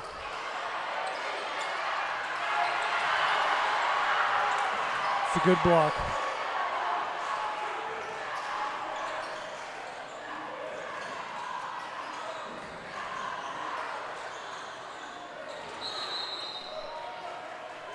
Full timeout there to call by the Bulldogs. Missed opportunity for the Mountaineers. And some calls that didn't go their way.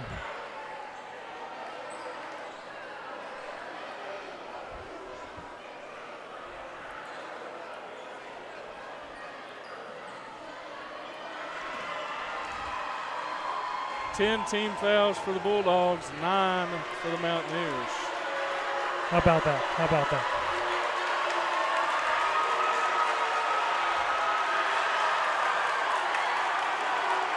Wow. Every time, I don't care if it's in middle school or high school, these young ladies, incredible talent. It makes me hurt watching them do that.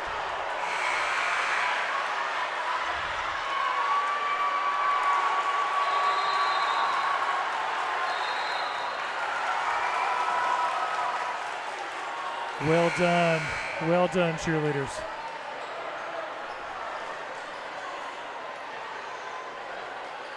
No matter how it turns out, Jeff, this has been one fantastic basketball game. It has been. I've thoroughly enjoyed it. Grateful for the opportunity to join a legend on the mic. I don't know about that, Jeff. And listen, I can talk sports all day long. Wow.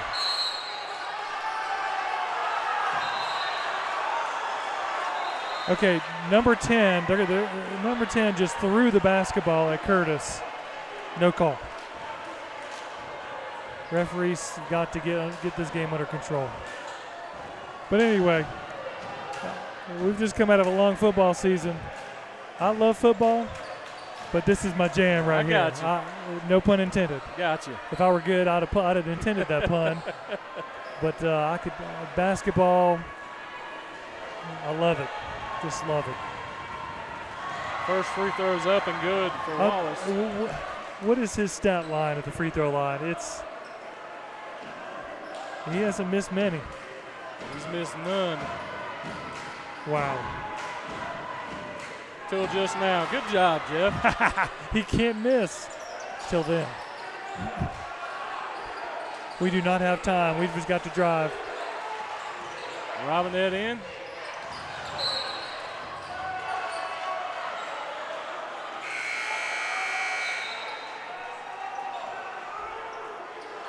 I thought that was a good no call. For once, I agree with that call. Earlier, a few possessions ago when Zay drove, I believe he got hit in the head. All right, minute 8 left. Not the one we want to foul.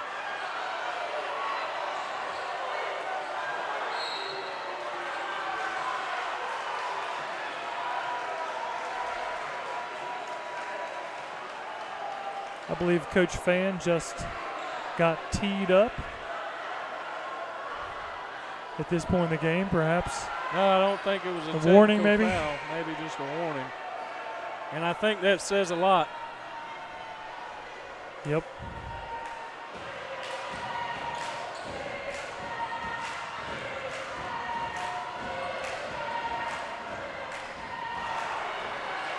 Just like that, Wallace misses his second free throw of the night.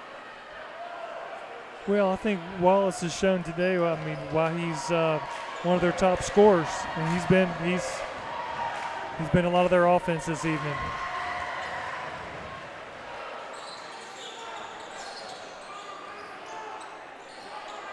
Robinette for three. Off the mark. At this point, we're kind of we're pushing. We cut it to 4. We cut it to 4. Right. And now it's ballooned back up to 10 on free throws.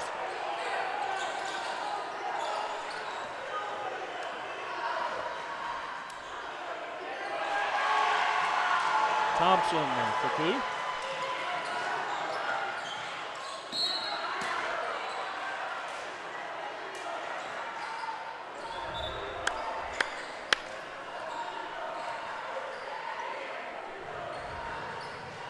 Get a couple free throws. Tucker Robinette to the line. Shoot 2. Mountaineers in the double bonus. As well as they handle the ball and pass, it's going to be challenging for us to come back here with 43.4 seconds.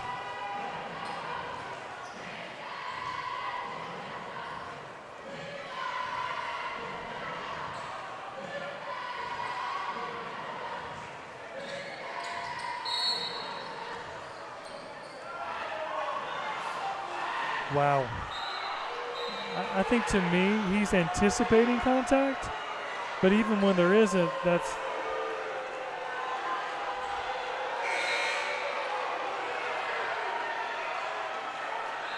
Wow.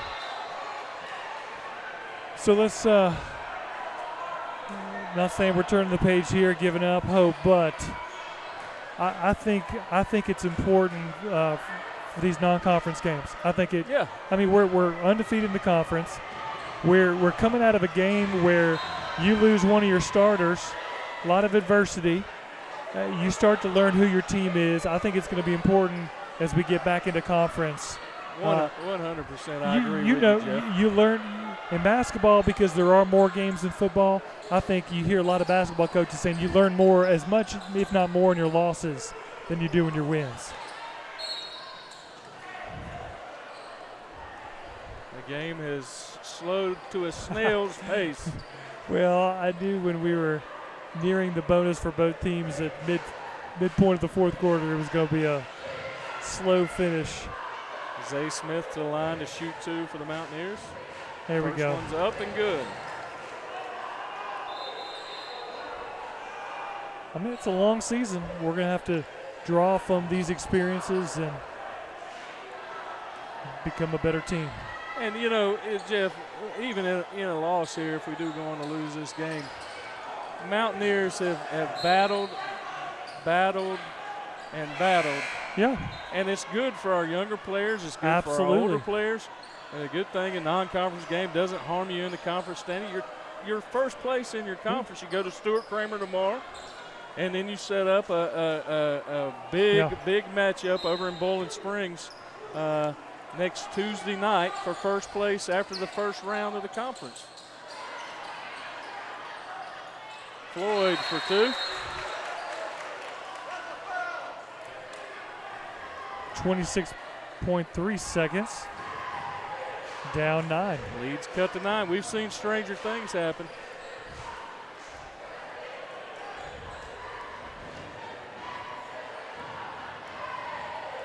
So it looks like we go on a little bit of a road trip here. It's going to be a few weeks before we're back here in our home stadium, our home court. And we've got a tough lineup ahead of us.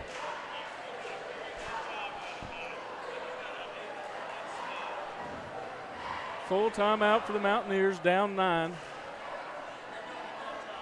The Mountaineers will hit the road tomorrow night to go over to Stuart Kramer in Belmont, North Carolina.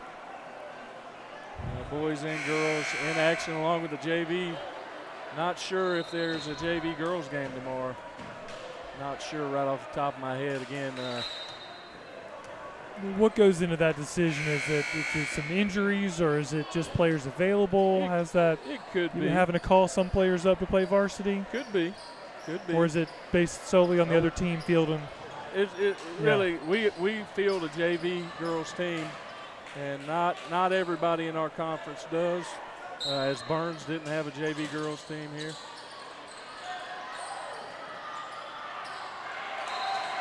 Turnover by the Bulldogs.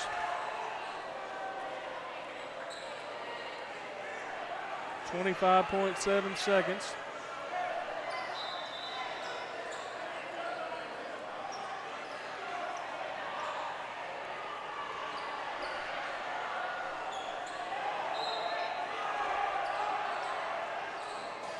Floyd into the front court. Basket. Another quick timeout for the Mountaineers. Lead cut to 7. You saying there's a chance? I'm saying there's a chance. Oh.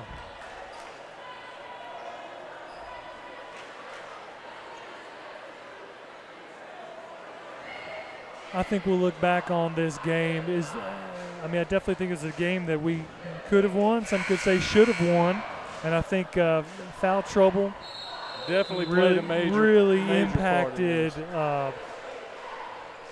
impacted the course of the game as it closed out the second quarter into the third quarter, where we stalled on the offensive side. Well, you talk about that third quarter play. They outscored us only by 6, 10-4 in the third quarter of play. Yeah, I mean, you hold it.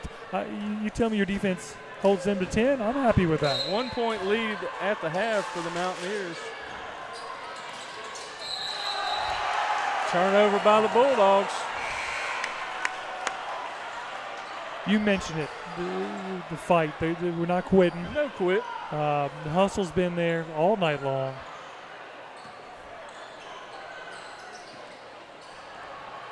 Got to hurry. And I've just been told that there is JV girls tomorrow at Stuart Kramer, thanks to some viewers watching at home. No, that's a travel. That's a travel. Yeah, they're going to need to wipe the court down. I believe we got some sweat, something on the court. We need a 3 quickly. No time to pass it. Basket's good for Smith. makes your final score 59-54 for the Bulldogs.